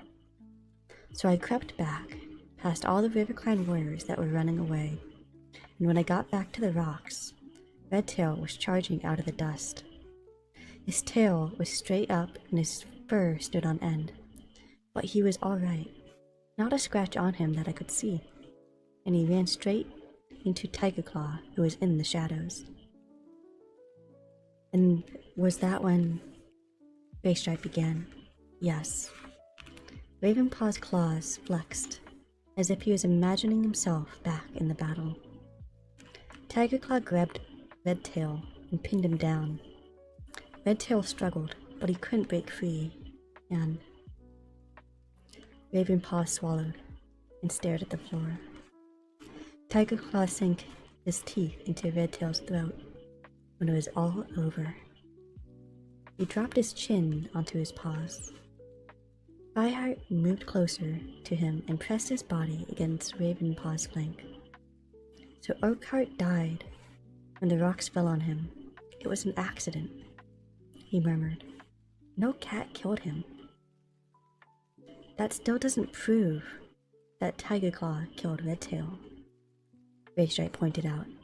I don't see that any of this helps us at all.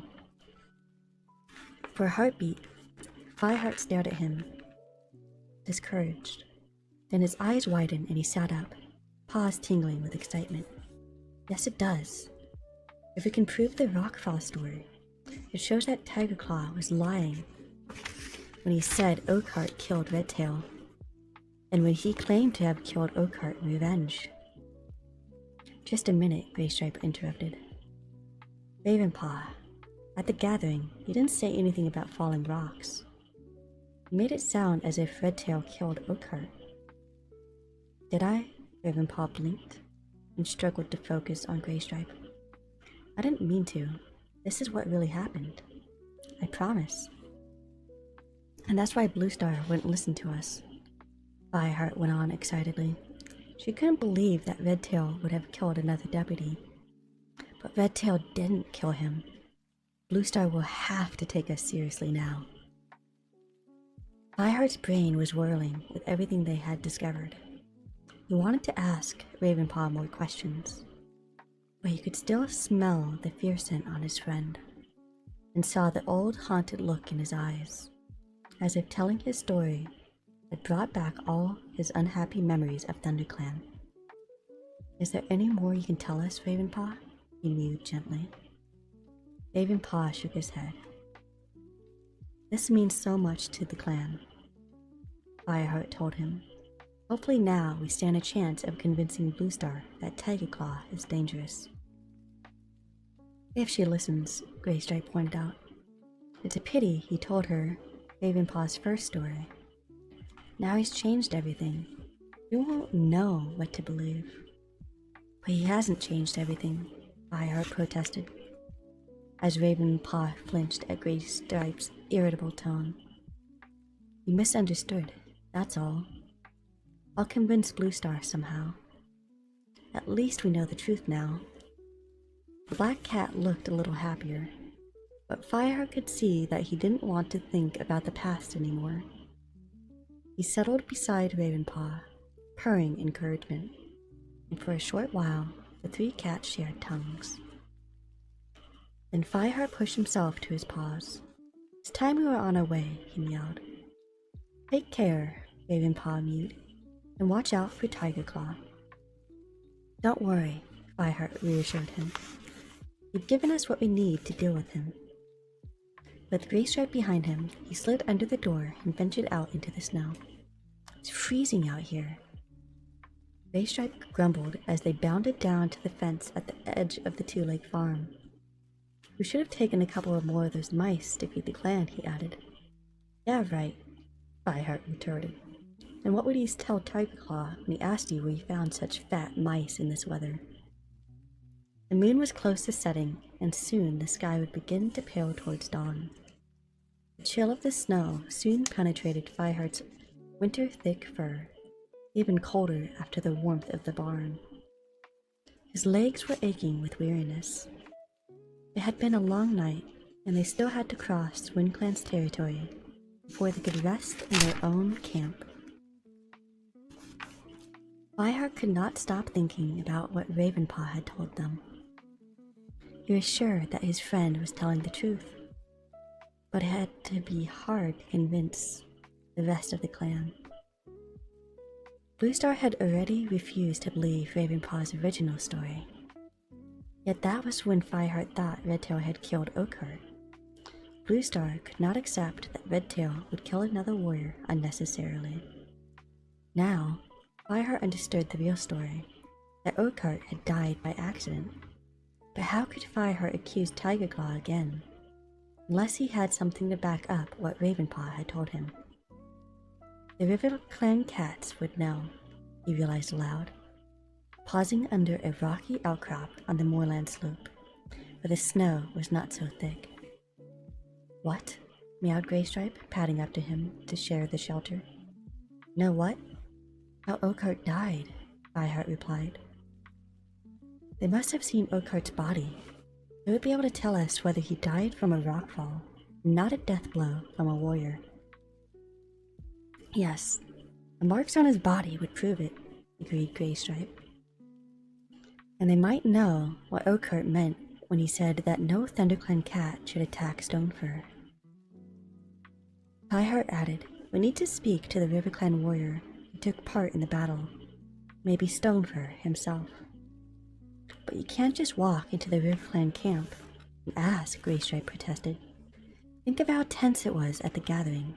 It's too soon after the battle. I know one RiverClan warrior who would be welcome to you, Fireheart murmured. If you mean Silverstream, yes, I could ask her. Graystripe agreed. Now, can we please get back to the camp before my paws freeze completely? The two cats padded onward, more slowly now, as weariness made their limbs heavy. They were within sight of 4 trees when they spotted 3 other cats climbing the hillside. The breeze carried the scent of WindClan patrol to Fireheart. Not wanting to explain the presence in WindClan territory, he looked swiftly around for cover, but the snow stretched smoothly on all sides. With no rocks or bushes nearby, and it was clear that the WindClan cats had already seen them as they changed direction to meet them, Fireheart recognized the familiar, uneven gait of the clan deputy, Deadfoot, with a tabby warrior Torn Ear and his apprentice, Running Paw. Hello, Fireheart, called Deadfoot, limping up with a puzzled look in his eyes. You're a long way from home. Yes, Fireheart admitted, dipping his head respectfully. We picked up a ShadowClan scent trail and it led us up here. ShadowClan on our territory? Deadfoot's fur began to bristle. I reckon it was an old scent, Graystripe put in hastily. Nothing to worry about. We're sorry we crossed your border.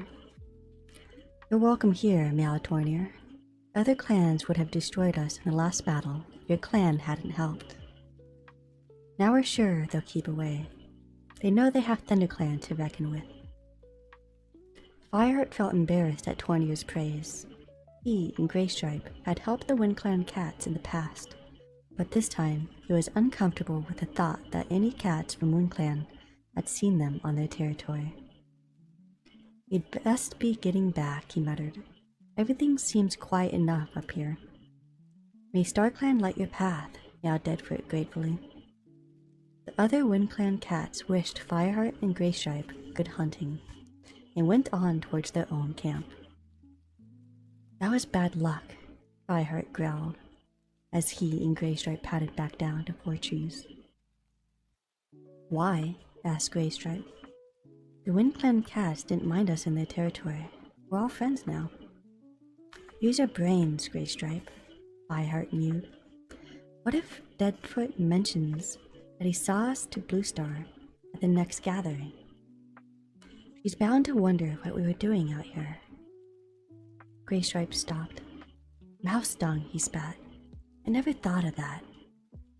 His eyes met Fireheart's, and Fireheart, his own uneasy feelings reflected there. Bluestar won't like it if she finds out we're sneaking around investigating Tigerclaw. Fireheart shrugged. Let's hope we can settle all this before the next gathering. Now come on. We ought to try to catch something to take back with us. He set off again, picking up the pace until the two cats were racing over the snow. As they skirted the hollow at 4 trees and entered their own forest territory, he relaxed a little, pausing to drink. Hang on a second. I don't know why sometimes it does this and then sometimes it doesn't. Sometimes it will like try to play ads on YouTube and then sometimes it like won't. I really need to get myself a YouTube subscription.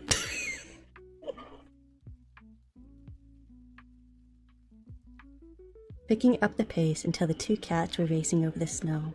As they skirted the hollow at 4 trees and entered their own forest territory, he relaxed a little, pausing to drink in the air in the hope of picking up the scent of prey.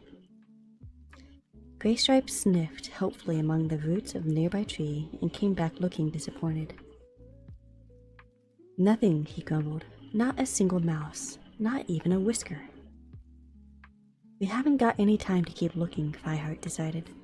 He saw that the sky was already growing lighter above the trees. Time was running out, and their absence from camp was more likely to be noticed with every heartbeat.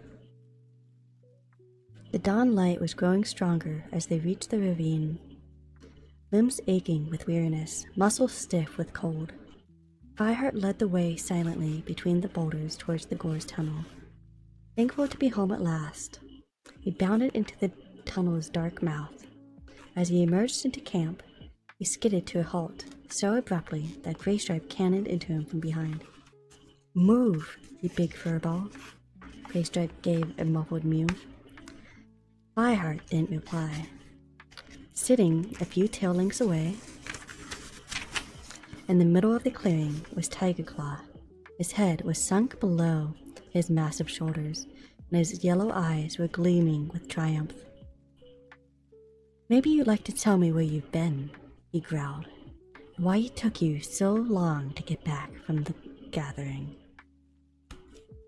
That was the end of chapter 2. And damn, I kind of knew that he'd be there.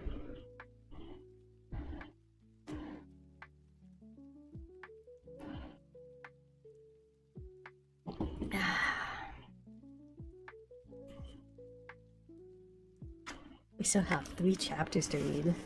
Crazy. Chapter 3. Well, Tigerclaw challenged. "We thought we'd hunt." Fireheart raised his head to hold the deputy's amber gaze. "The clan needs fresh kill, but we couldn't find anything," Graystripe added, coming to stand beside Fireheart. "Was the prey all curled up in their nests, eh?" Tigerclaw hissed. He padded forward until he stood nose to nose with Fireheart, sniffing him. Then he did the same to Graystripe. "So how does the pair of you smell of mouse?" Fireheart exchanged a glance with Graystripe. It seemed a long time since they had hunted in the two-leg barn, and he had forgotten that they might still be carrying the scent of the mice they ate. Graystripe looked back at him helplessly, anxiety making his eyes wide. "Bluestar should be hearing about this," the deputy growled. "Follow me." Fireheart and Graystripe had no choice but to obey. Tigerclaw led them across the clearing to Bluestar's den at the foot of High Rock, beyond the curtain of lichen that covered the entrance.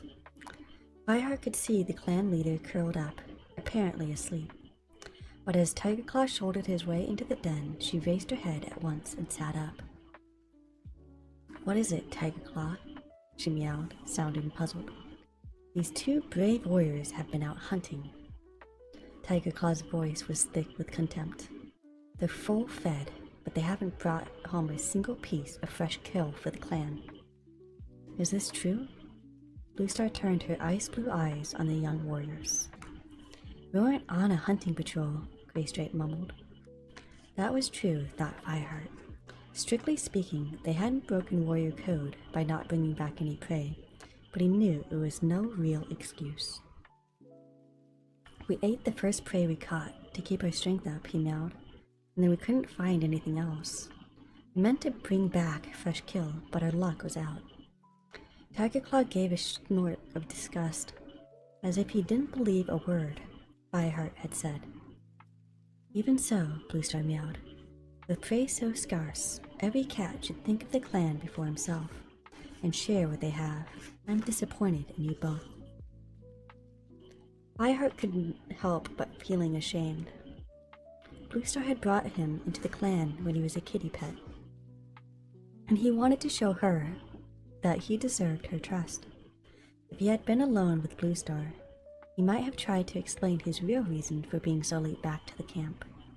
But with Tiger Claw glaring at him, it was impossible. Besides, Fireheart wasn't ready to tell Bluestar about Ravenpaw's latest version of Sunning Rock's battle.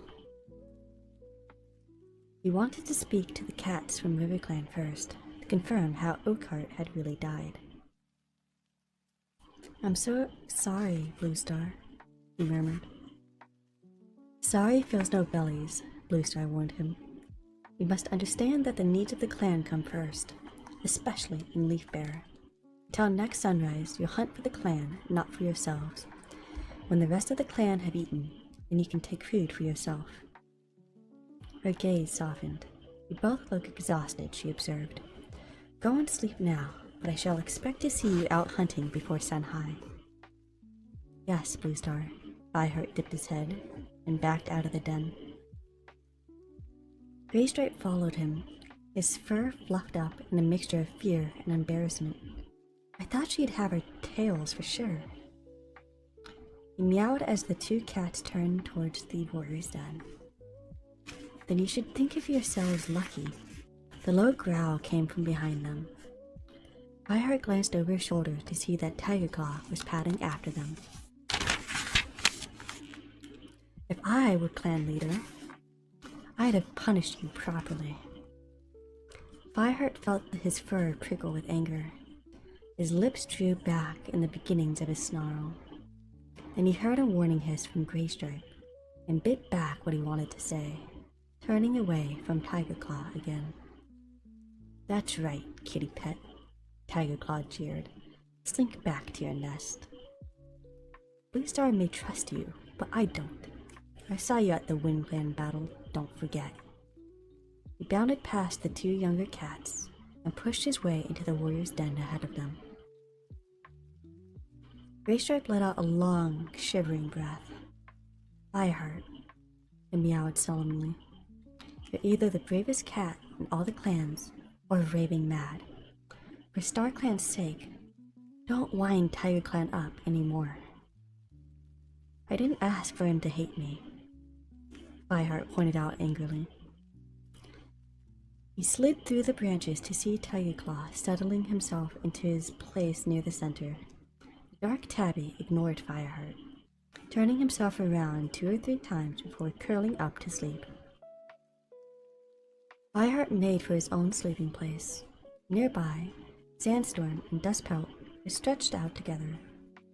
Sandstorm sat up as Fireheart approached. Tiger Claw's been watching you for ever since we got back from the gathering, she whispered. I gave him your message, but I don't think he believed me. What did you do to tweak his tail? Fireheart felt comforted by the sympathetic look in her eyes, but he couldn't stop his jaws from gaping in a massive yawn. I'm sorry, Sandstorm, he mumbled. I've got to get some sleep. I'll talk to you later. He half expected Sandstorm to be offended, but instead she got up and padded over to him. As he settled into the soft moss that lined the floor of the den, she crouched down beside him and pressed her side against his. Dustpelt opened one eye and glared at Fireheart. He let out a snort and pointedly turned his back.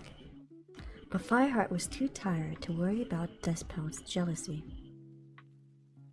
He was already drifting into sleep. As his eyes closed, his last sensation was of Sandstorm's fur warming his flank.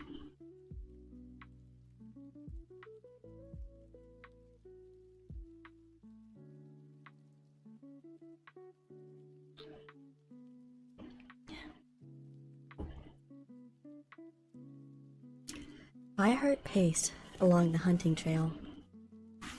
His body felt full of energy, and he opened his jaws to taste the scent of prey. He knew he was dreaming, but he felt his belly growl in anticipation of fresh kill. Bracken arched over his head. A bright pearly light poured down on him, as if the moon was full in a cloudless sky. Every fern, frond, every blade of grass glowed, and the pale shapes and primroses clustering thickly beside the path seemed to shine with a light of their own. All around him, Fireheart could feel the damp warmth of new leaf. The icy snow-covered camp seemed 9 lives away. As the path began to lead upwards, another cat stepped out in front of him. Fireheart halted, his heart thudding as he recognized Spotted Leaf. The tortoiseshell cat padded forwards until she touched her soft pink nose to his. Fireheart rubbed his face against hers, a purr rising from deep inside him. When Fireheart first came to the forest, Spotted Leaf had been the ThunderClan medicine cat. An invading ShadowClan warrior had killed her in cold blood.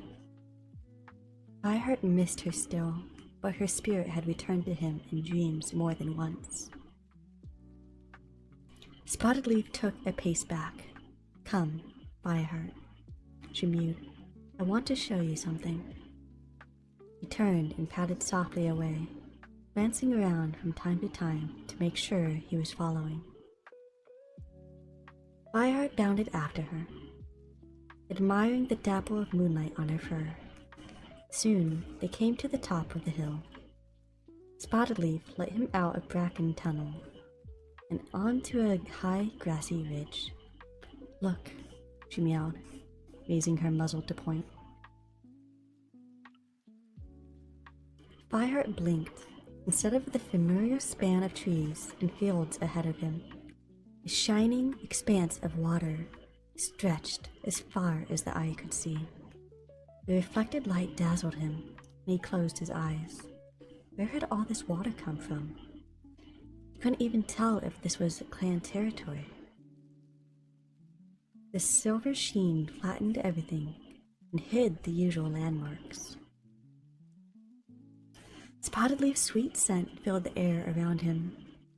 Her voice sounded close to his ear. "Remember, Fireheart," she murmured. "Water can quench fire." Startled, Fireheart opened his eyes again. A chill breeze fluttered the surface of the water. Penetrating his fur, Spotted Leaf was gone. As Fireheart turned in every direction searching for her, the light began to fade. The warmth went with it, and the feeling of grass under his paws. In less than a heartbeat, he was plunged into cold and darkness.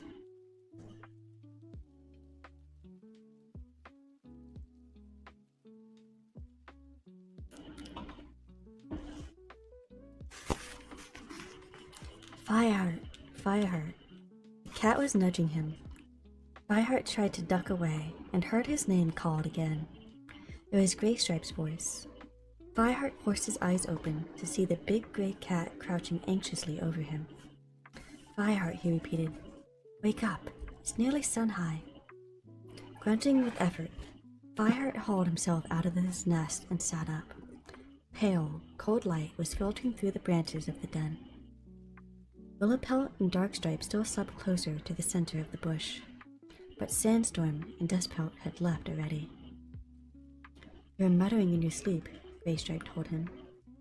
"Are you okay?" "What?" Fireheart had not yet shaken off the dream. It was always a bitter waking to realize that Spotted Leaf was dead, and he would never speak to her again except in his dreams. "It's nearly sun high," repeated Graystripe. "We should be out hunting." "I know," Fireheart mewed, fighting to wake up properly. "Hurry up then," his friend gave him a final nudge before heading out of the den. "Meet you at the gorse tunnel." Fireheart licked one paw and rubbed it over his face. As his head cleared, he suddenly remembered Spotted Leaf's warning. Water can quench fire. What was she trying to tell him? Fireheart thought back to Spotted Leaf's earlier prophecy, that fire would save the clan. As he followed Greystripe out of the den, Fireheart found himself shivering, and not from the cold. He could feel trouble gathering like rain-heavy storm clouds. If the water that was coming quenched fire, then what would save the clan? Did Spotleaf's words mean that the ThunderClan was doomed? That was the end of chapter 3.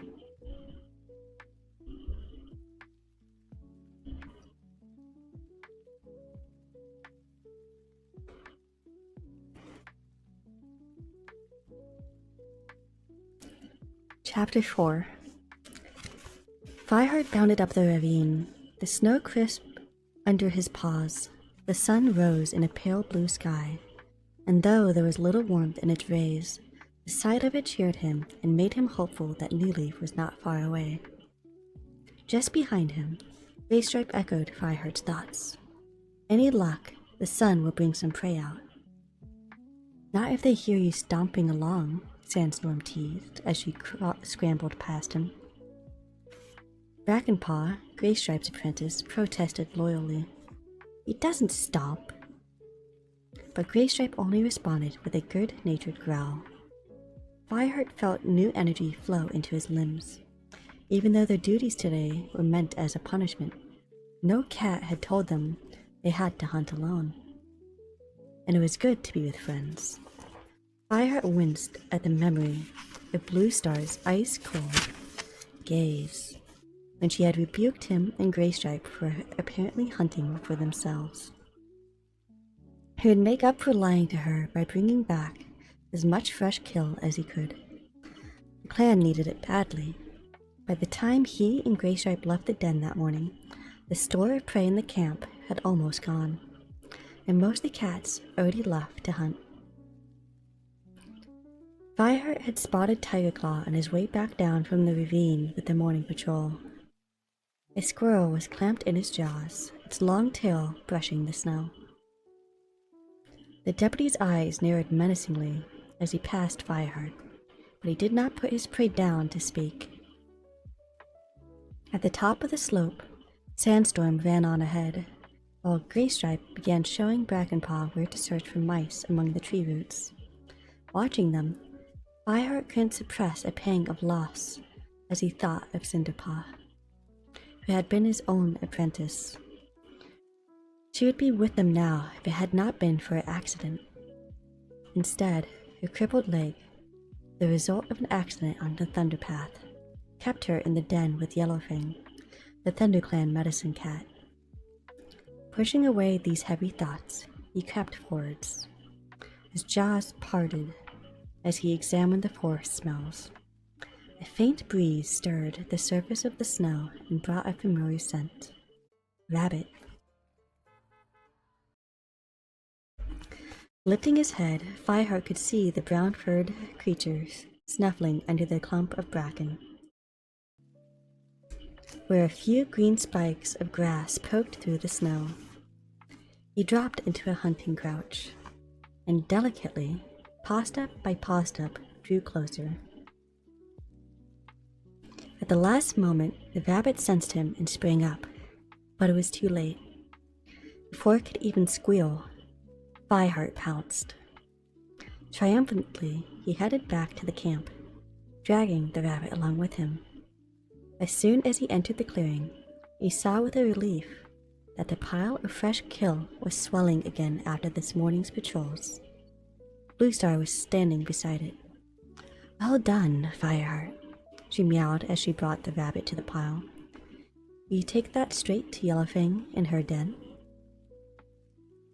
Warmed by his leader's approval, Fireheart hauled the rabbit across the clearing. A tunnel of ferns, brown and brittle now, led to the secluded corner of camp where the ThunderClan medicine cat had her den inside a split rock. Ducking under the ferns, Fireheart saw Yellowfang lying in the mouth of her den with her paws tucked under her chest. Cinderpaw sat in front of her, her smoky gray fur fluffed up her blue eyes focused on the medicine cat's broad face. "Now, Cinderpaw," came the old cat's rasping mew. One eye's paw pads are cracked because of the cold. "What are we going to do for her?" "Marigold leaves in the case of infection," Cinderpaw replied promptly. "Ointment of yarrow to soften the pads and help them heal. Poppy seed if she's in pain." "Well done," purred Yellowfin. Cinderpaw sat up even straighter. Her eyes shone with pride. As Fireheart knew only too well, the medicine cat didn't give praise lightly. "Right. You can take her the leaves and the ointment," meowed Yellowfin.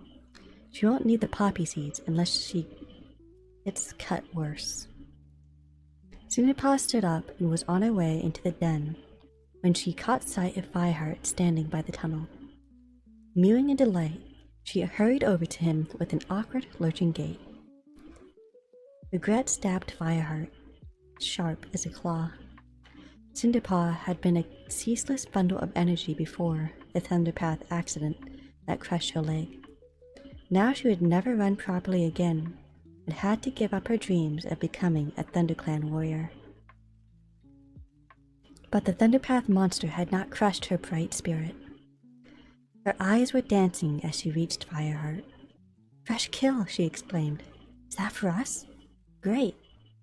"About time, too," grumbled Yellowfin, still sitting inside of her den. "Mind you, the rabbit's very welcome. We've had half the clan in here since sunrise complaining about some ache or the other." Fireheart carried the rabbit across the clearing and dropped it in front of the medicine cat. Yellowfin poked at it with one paw. "It might have a bit of flesh on its bone for once," she remarked grudgingly. "All right, Cinderpaw. Take the marigold leaves and the yarrow to one eye, then hurry back. If you're quick, there might be some rabbit left." Cinderpaw purred and brushed Yellowfin's shoulder with the tip of her tail as she went past her into the den. Softly, Fireheart mewed. "How's she doing? Is she settling down?" "She's fine," snapped Yellowfin. "Stop worrying about her." Fireheart wished he could. Cinderpaw had been his apprentice. He could not help feeling that he had been partially responsible for her accident. He should have stopped her from going to the Thunderpath alone. Then he brought himself up short, remembering how the accident had happened. Tigerclaw had asked Bluestar to meet him by the Thunderpath, but Bluestar had been too ill to go. Few warriors were in the camp. Fireheart himself had been about to leave on an urgent mission for catnip to treat Bluestar's green cough. He had told Cinderpaw not to go meet Tigerclaw instead of him, but Cinderpaw had ignored his order. The accident had happened because Tigerclaw had placed his scent marker too close to the edge of the Thunderpath. Fireheart suspected that it was meant as a trap for Bluestar, and Tigerclaw was responsible. As Fireheart said goodbye to Yellowfin and went back to hunting, he felt a surge of determination to bring Tigerclaw's guilt into the open. For the sake of Redtail he murdered, for Ravenpaw driven from the clan, for Cinderpaw crippled, and for all clan cats, both now and to come, who were in danger from Tigerclaw's greed for power.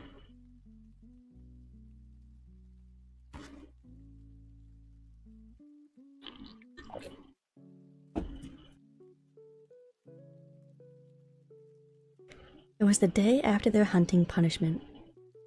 Fireheart had decided there was no time to lose before visiting RiverClan territory to discover how Oakheart had really died. He crouched at the edge of the forest and looked out towards the frozen river.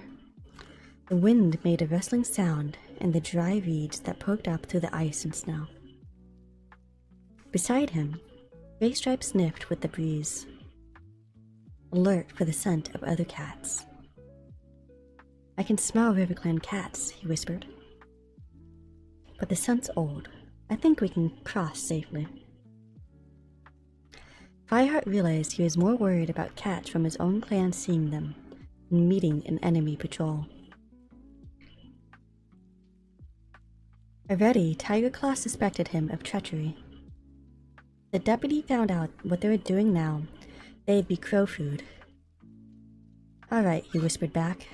"Let's go."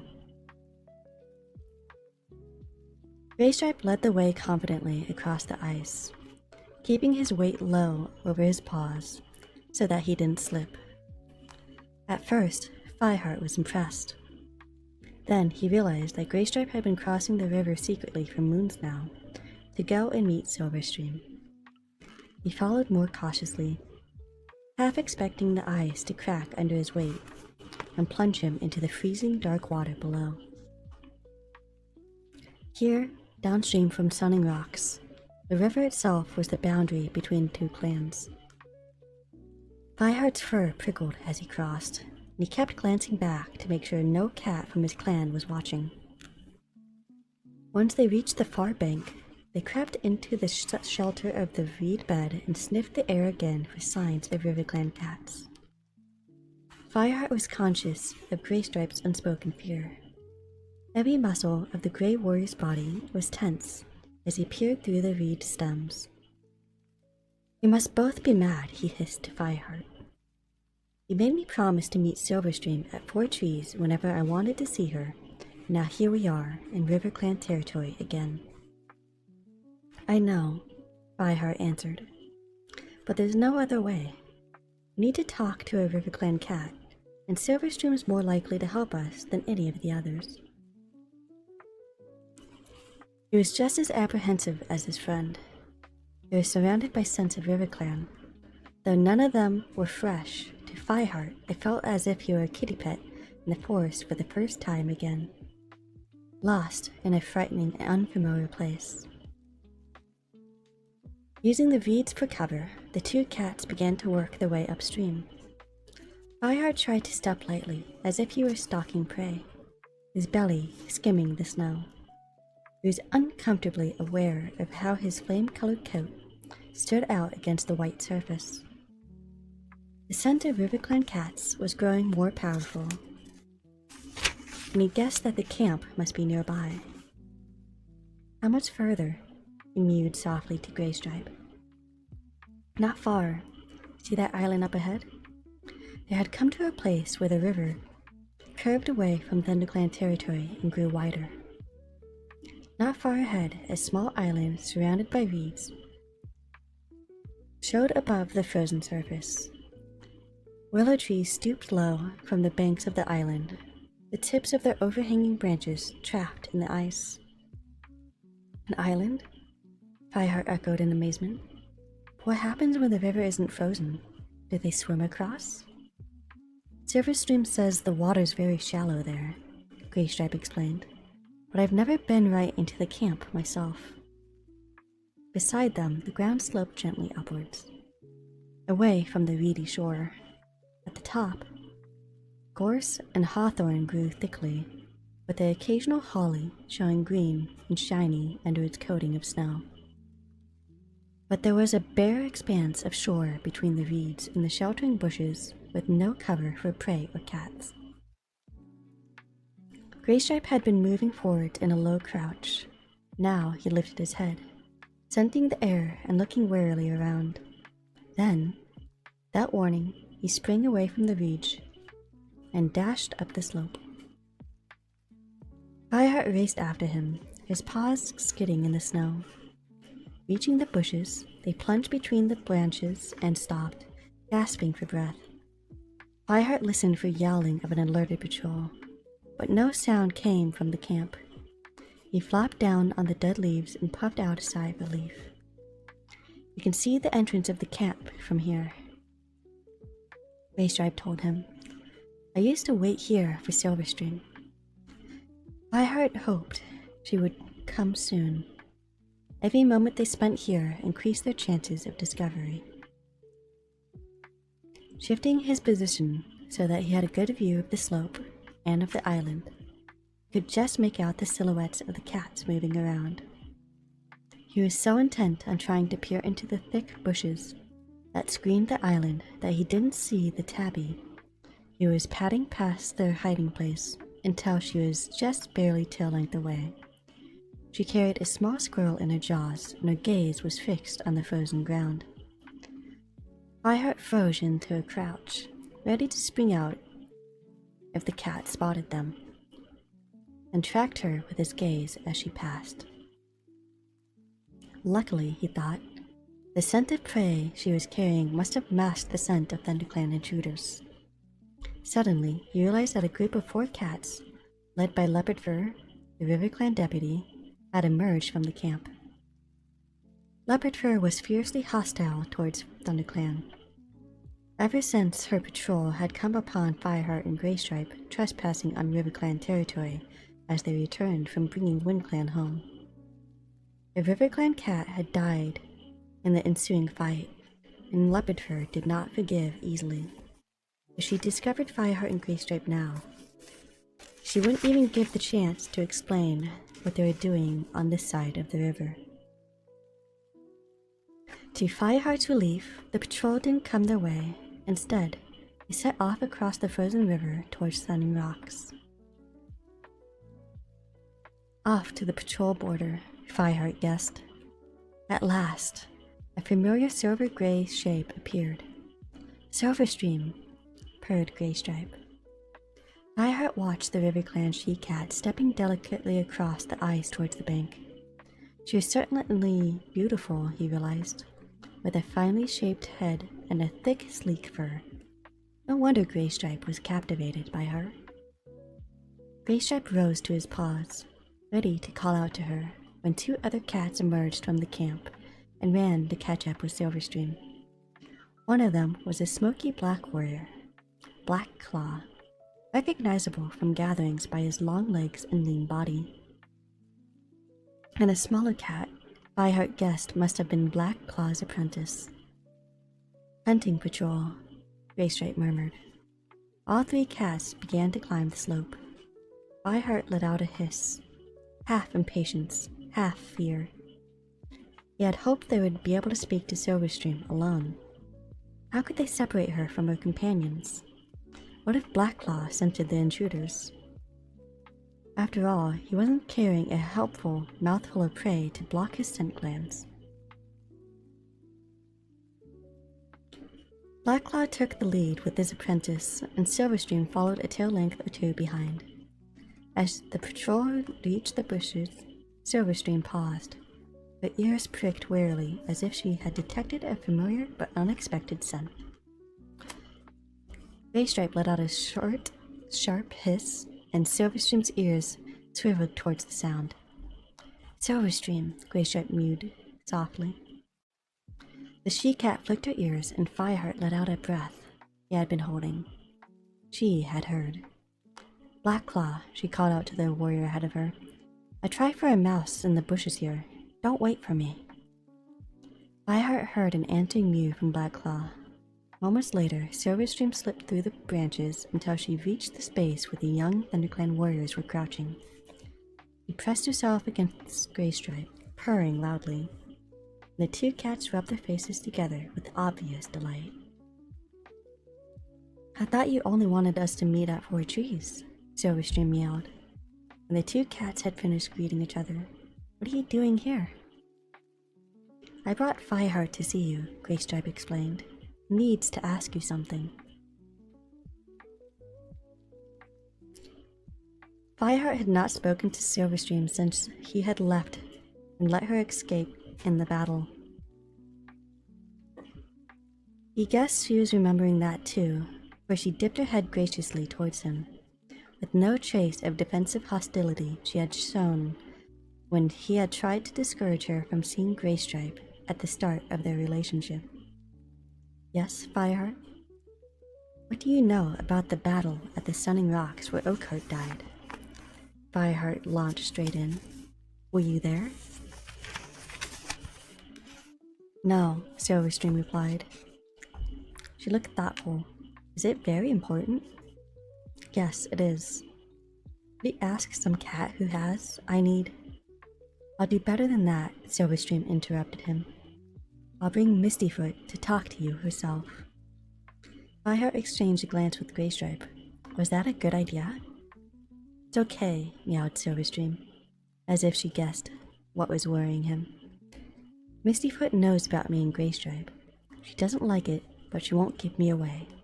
She'll come now if I ask her. Fireheart hesitated, then dipped his head in assent. All right. Thanks. He had hardly finished speaking before Silverstream turned and slid out of the bushes again. Fireheart watched her bounding through the snow towards the camp. Isn't she great? Greystripe murmured. Fireheart said nothing but settled down to wait. He was getting more nervous with every moment that passed. If he and Greystripe stayed in RiverClan territory for too much longer, some of the RiverClan cats were bound to find them. They'd be lucky enough to escape with their fur intact. Greystripe, he began. If Silverstream can't...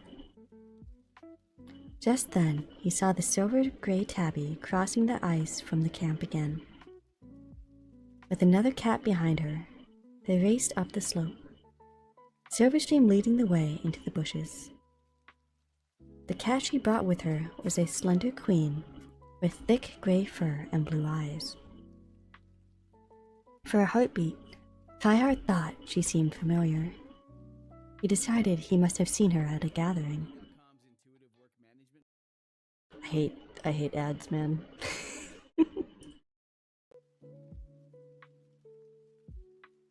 When the queen saw Fireheart and Greystripe, she stopped dead. Her fur began to rise suspiciously, and she flattened her ears against her head.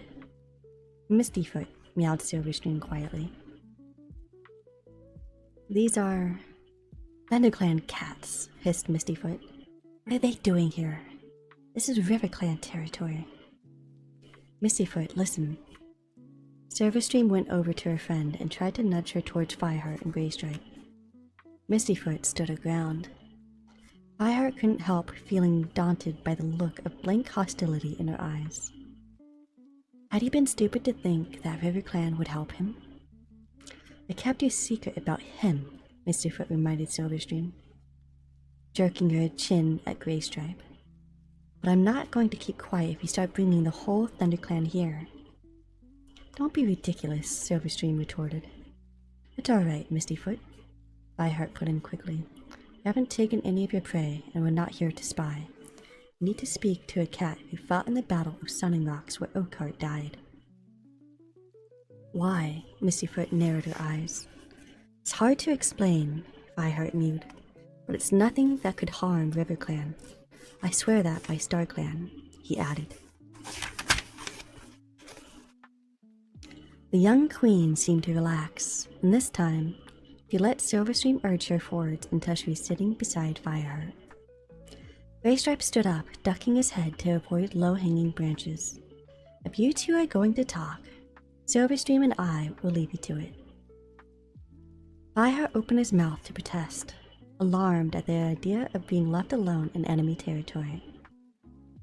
But Greystripe and Silverstream were already slipping out of the bushes.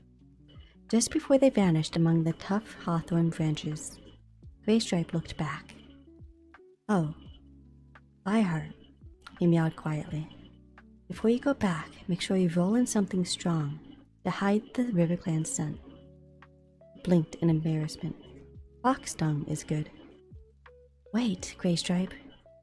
Fireheart jumped to his paws, but it was no use. Greystripe and Silverstream were gone. Don't worry, meowed Mistyfoot behind him. I won't eat you. You'd give me a bellyache. Fireheart turned back to see her blue eyes sparkling with amusement. You're Fireheart, aren't you? I've seen you at gatherings. They say you used to be a kitty pet. Her voice was cool, with thinly veiled suspicion. That's true, Fireheart admitted heavily, feeling the familiar sting at the contempt of clan-born cats for his past. But I'm a warrior now. Mistyfoot licked her paw and drew it slowly over one ear, keeping her eyes fixed on his face.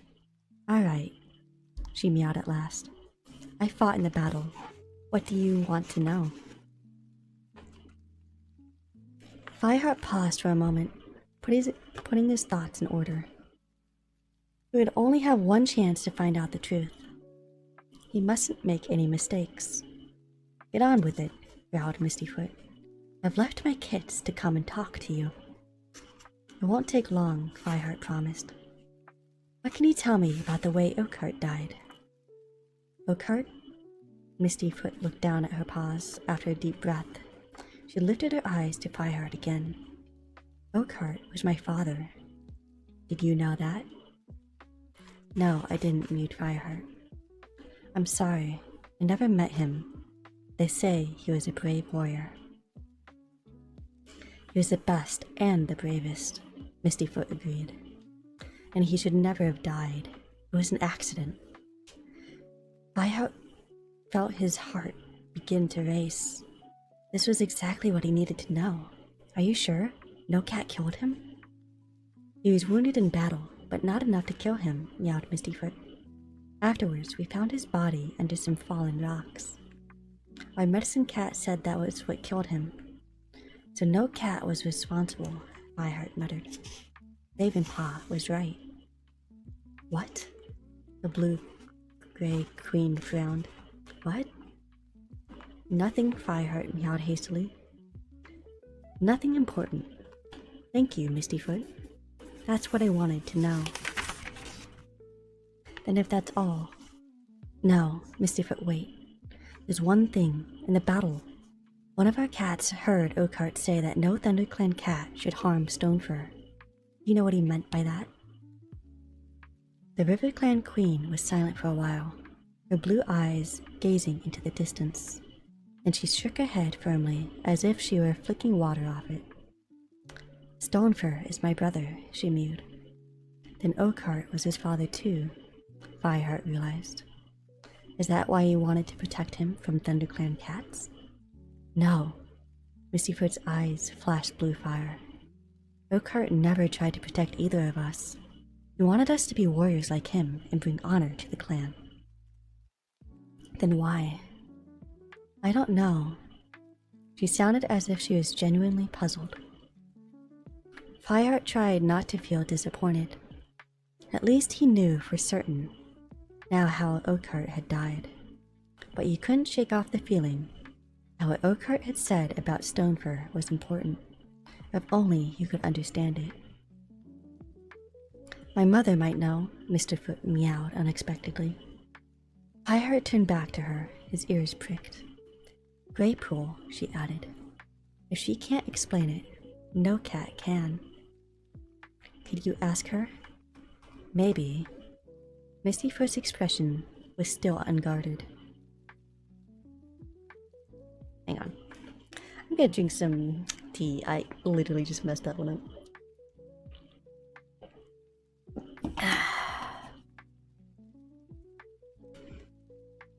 Maybe. Mistyfoot's expression was still guarded, but Fireheart guessed that she was curious about the meaning of Oakheart's words, as he himself. But it might be better for you to speak to her yourself. Fireheart blinked in surprise. Can I really? He asked. Now? No. Mistyfoot decided after a pause. It's too risky for you to stay in here any longer. Rapid First Patrol will be back soon. Besides, Greypool is an elder now and hardly ever leaves the camp. She'll take some persuading before she'll come out, but don't worry, I'll think of a reason. Fireheart bowed his head in a reluctant agreement. Part of him was wildly impatient to hear what Greypool had to say, but the rest of him knew that Mistyfoot was right. How will I know where to meet her? I'll send a message with Silverstream, Mistyfoot promised. Now go. If Leopardfur finds you here, I won't be able to help you. Fireheart blinked at her. He would have liked to give the young queen a lick of gratitude, but was afraid of getting a claw ear in return. Mistyfoot seemed to have got over the worst of her hostility, but she wasn't going to let him forget that they came from two different clans. Thank you, Mistyfoot, he meowed. I won't forget this. And if I can ever do anything for you, just go, Mistyfoot hissed, as Fireheart slipped past her towards the gap in the bushes. She added with a purr of amusement, and don't forget that fox dung. That was the end of chapter 4. We have one more chapter for the stream.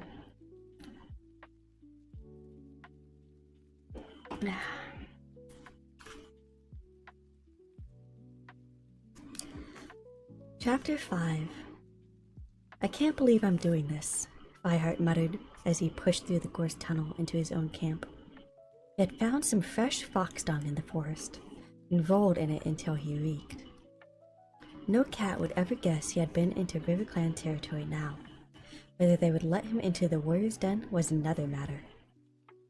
At least he had managed to catch a squirrel on his way back, so he wasn't returning empty-pawed. As he emerged from the gorse tunnel, Fireheart saw Bluestar standing on top of the high rock. He realized he had just missed hearing her call the clan together, but other cats were appearing from their dens to gather below her. Fireheart left his squirrel in the pile of fresh kill and padded over to join them. Across the clearing, Brindleface's kits tumbled out of the nursery, followed by Brindleface herself. Fireheart could easily pick out his sister's son, Cloudkit, by his gleaming white fur. Princess, Fireheart's sister, who still lived in Two-Leg Place, had no wish to leave the comfortable life of a kitty pet, but Fireheart's tales of clan life had captivated her, and she had given her eldest kit to the clan. So far, the clan cats were finding it hard to accept another kitty pet among them, even though Brindleface treated him like one of her own kits. Fireheart knew from experience how much determination Cloudkit would need to make a place for himself. As he drew closer, Fireheart heard the white kit complaining loudly to Brindleface. "Why can't I be an apprentice? I'm nearly as big as that dumb ginger kit of Frostfur's." Fireheart's interest quickened. Bluestar must be about to perform the apprentice naming ceremony for Frostfur's 2 remaining kits. Their brother and sister, Brackenpaw and Cinderpaw, had been named apprentices a few moons ago, and Fireheart could guess that these two must be desperate for their own naming. He was glad that he had returned in time to witness it. "Shh," Brindleface whispered to Cloudkit as she gathered her kits around her and found them a place to sit. "Can't be an apprentice until you're 6 moons old, but I want to be an apprentice now." Fireheart left Brindleface trying to explain clan customs to the insistent Cloudkit and went to sit near the front of the gathering, next to Sandstorm. Her head whipped around in alarm as she took his place. "Fireheart, where have you been? You smell like a fox that's been dead for a moon." "Sorry," Frostfur mumbled. "It was an accident." He hated the stench as much as any cat, but he didn't like having to lie to Sandstorm about how he came to smell like that. "Well, stay away from me until it wears off." Though Sandstorm's words were firm, there was laughter in her eyes, and she shifted a tail length away from him. "And clean yourself up before you come into the den," growled a familiar voice. Fireheart turned to see Tigerclaw standing behind him. "I'm not going to sleep with that stink in my nose." Fireheart dipped his head in embarrassment as Tigerclaw stalked away and looked up as Bluestar began to speak. "We're gathered here to give 2 clan kits their apprentice names." She glanced down to where Frostfur was sitting proudly, with her tail curled neatly over her paws. The 2 kits sat one each side of her. As Bluestar spoke, the bigger of them, a ginger kit, like his brother Brackenpaw, sprang impatiently to his paws. "Yes, come forwards, both of you," Bluestar invited warmly.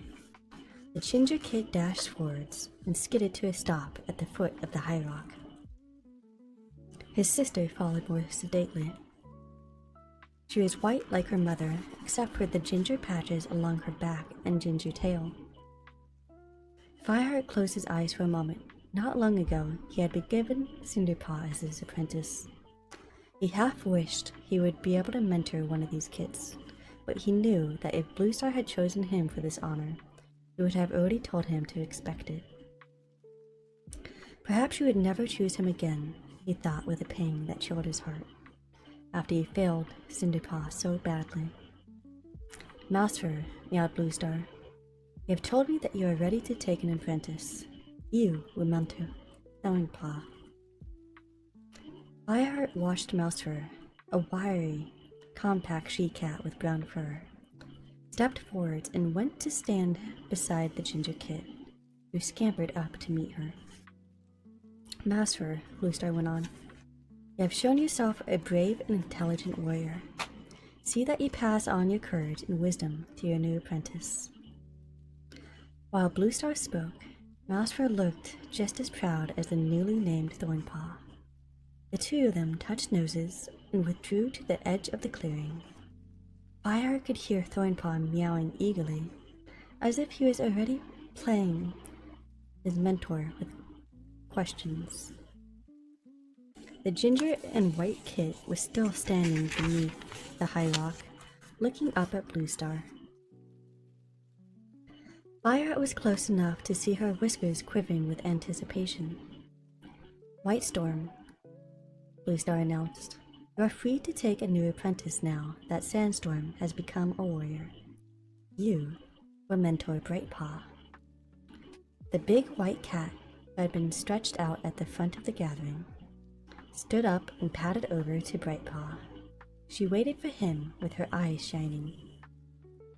White Storm, meowed Bluestar, you are a warrior of great skill and experience.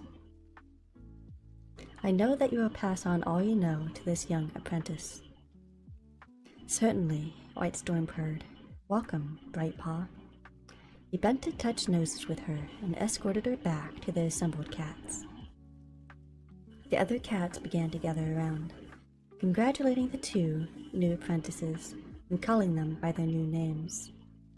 As they went to join them, Fireheart caught sight of Graystripe at the back of the crowd. Beside the tunnel, his friend must have returned to camp unseen while the rest of the clan were listening to Bluestar. It's all arranged, Graystripe meowed softly, padding over to Fireheart.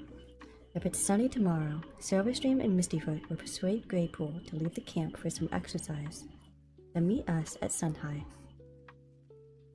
Where? Fireheart asked, not sure if he wanted to go far into RiverClan territory 2 days running. It was dangerous to leave so much fresh ThunderClan scent there.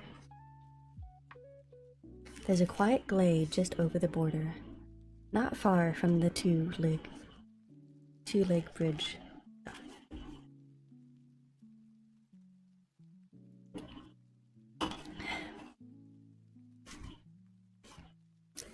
Graystripe explained.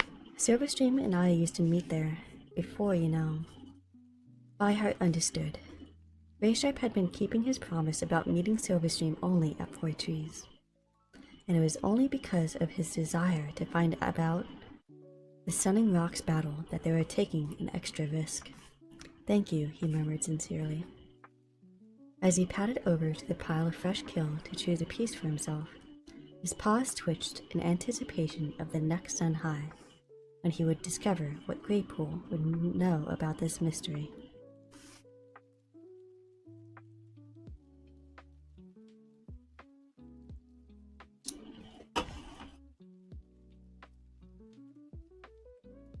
This is the place, Graystripe whispered. He and Fireheart were only a few rabbit hops over the RiverClan border. On their own side of the river, the ground gave way to a deep hollow, sheltered by thorn bushes. Snow had drifted there, and a tiny stream, frozen now into icicles, carved a deep channel between the two rocks. Your self-published book to look legit.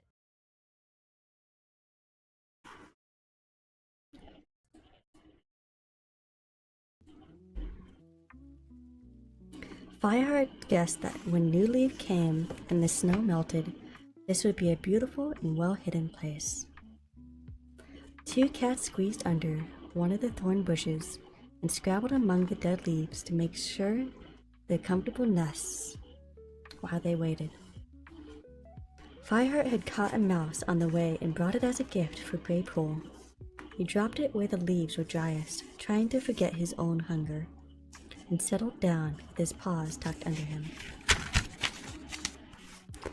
He knew he was putting himself and his friends in danger with this meeting, not to mention the fact that he was breaking the warrior code and lying to his own clan, yet he believed that all this was for the sake of his clan. Fireheart only wished he could be sure that the path he had chosen was the right one. The weak leaf-bare sunlight glittered on the snow in the hollow. Sun-High had come and gone, and Fireheart was beginning to think that the other cats weren't coming, when he caught the RiverClan scent and heard a thin, elderly voice raised in complaint from the direction of the river. "This is far too old, far too much for my old bones. I'm going to freeze to death." "Nonsense, Greypool. It's a beautiful day." That was Silverstream. "The exercise would do you good." Fireheart heard a snort of contempt in response. The three cats came into view, picking their way down the side of the hollow. Two of them were Silverstream and Mistyfoot.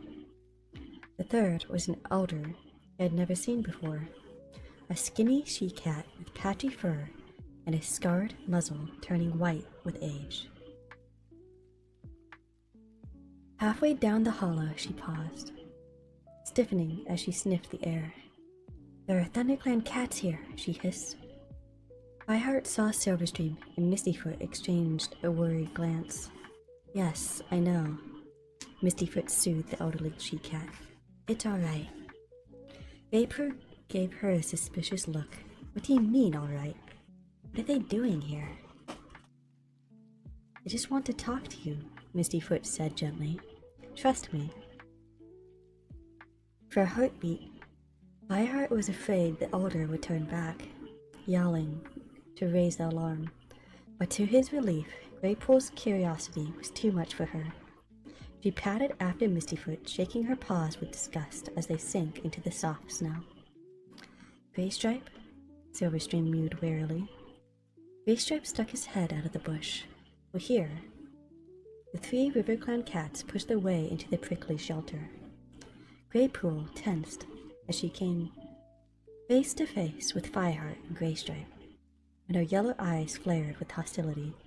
"This is Fireheart, and this is Greystripe," meowed Silverstream. "They—" "Two of them," Greypool interrupted. "Might be a good explanation for this." "There is," Mistyfoot assured her. "They're decent cats, for ThunderClan anyway. Give them a chance to explain." Both she and Silverstream looked expectantly at Fireheart. "We need to talk to you," Fireheart began, feeling his whiskers twitch nervously. He pushed the piece of fresh kill towards her with one paw. "Here, I brought you this." Greypool eyed the mouse. "Well, at least you remember your manners. ThunderClan or not." She crouched down and began to crunch the fresh kill, showing teeth broken with age. "Stringy, but it'll do," she rasped, gulping. While she was still eating, Fireheart tried to find the right words for what he needed to say. "I wanted to ask you about something Oakheart said before he died," he ventured. Greypool's ears twitched. "I heard what happened in the battle at Sunning Rocks," Fireheart continued. "Before he died, Oakheart told one of our warriors that no ThunderClan cat should ever harm Stonefur. Do you know what he might have meant?" Greypool did not reply until she swallowed the last morsel of mouse and swiped a remarkably pink tongue around her muzzle. Then she sat up and curled her tail around her paws.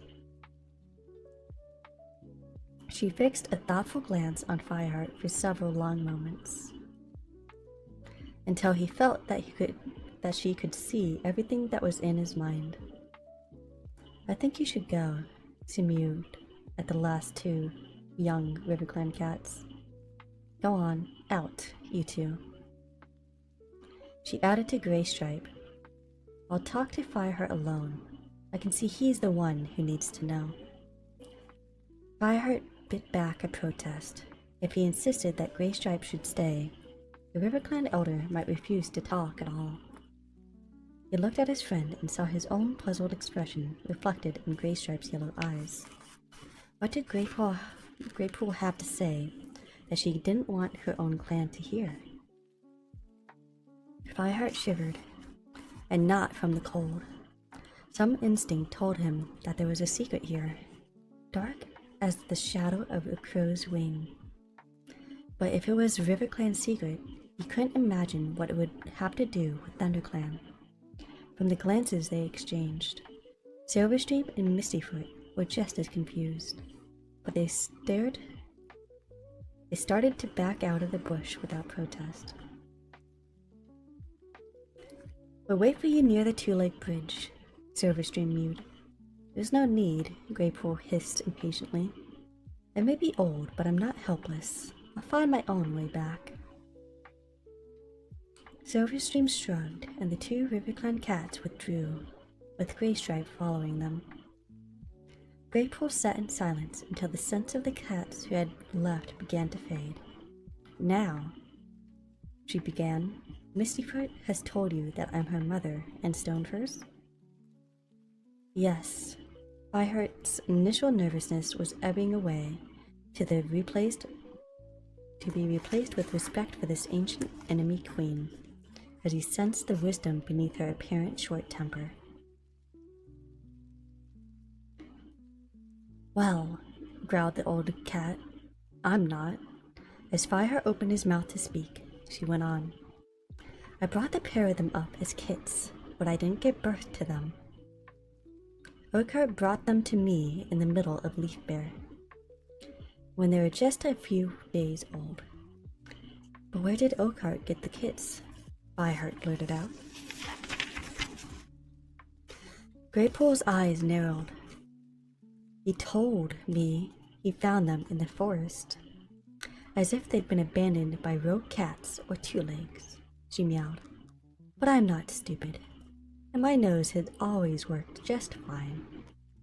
The kits smelled of the forest all right, but there was another scent underneath, the scent of ThunderClan. Well, that's a cliffhanger.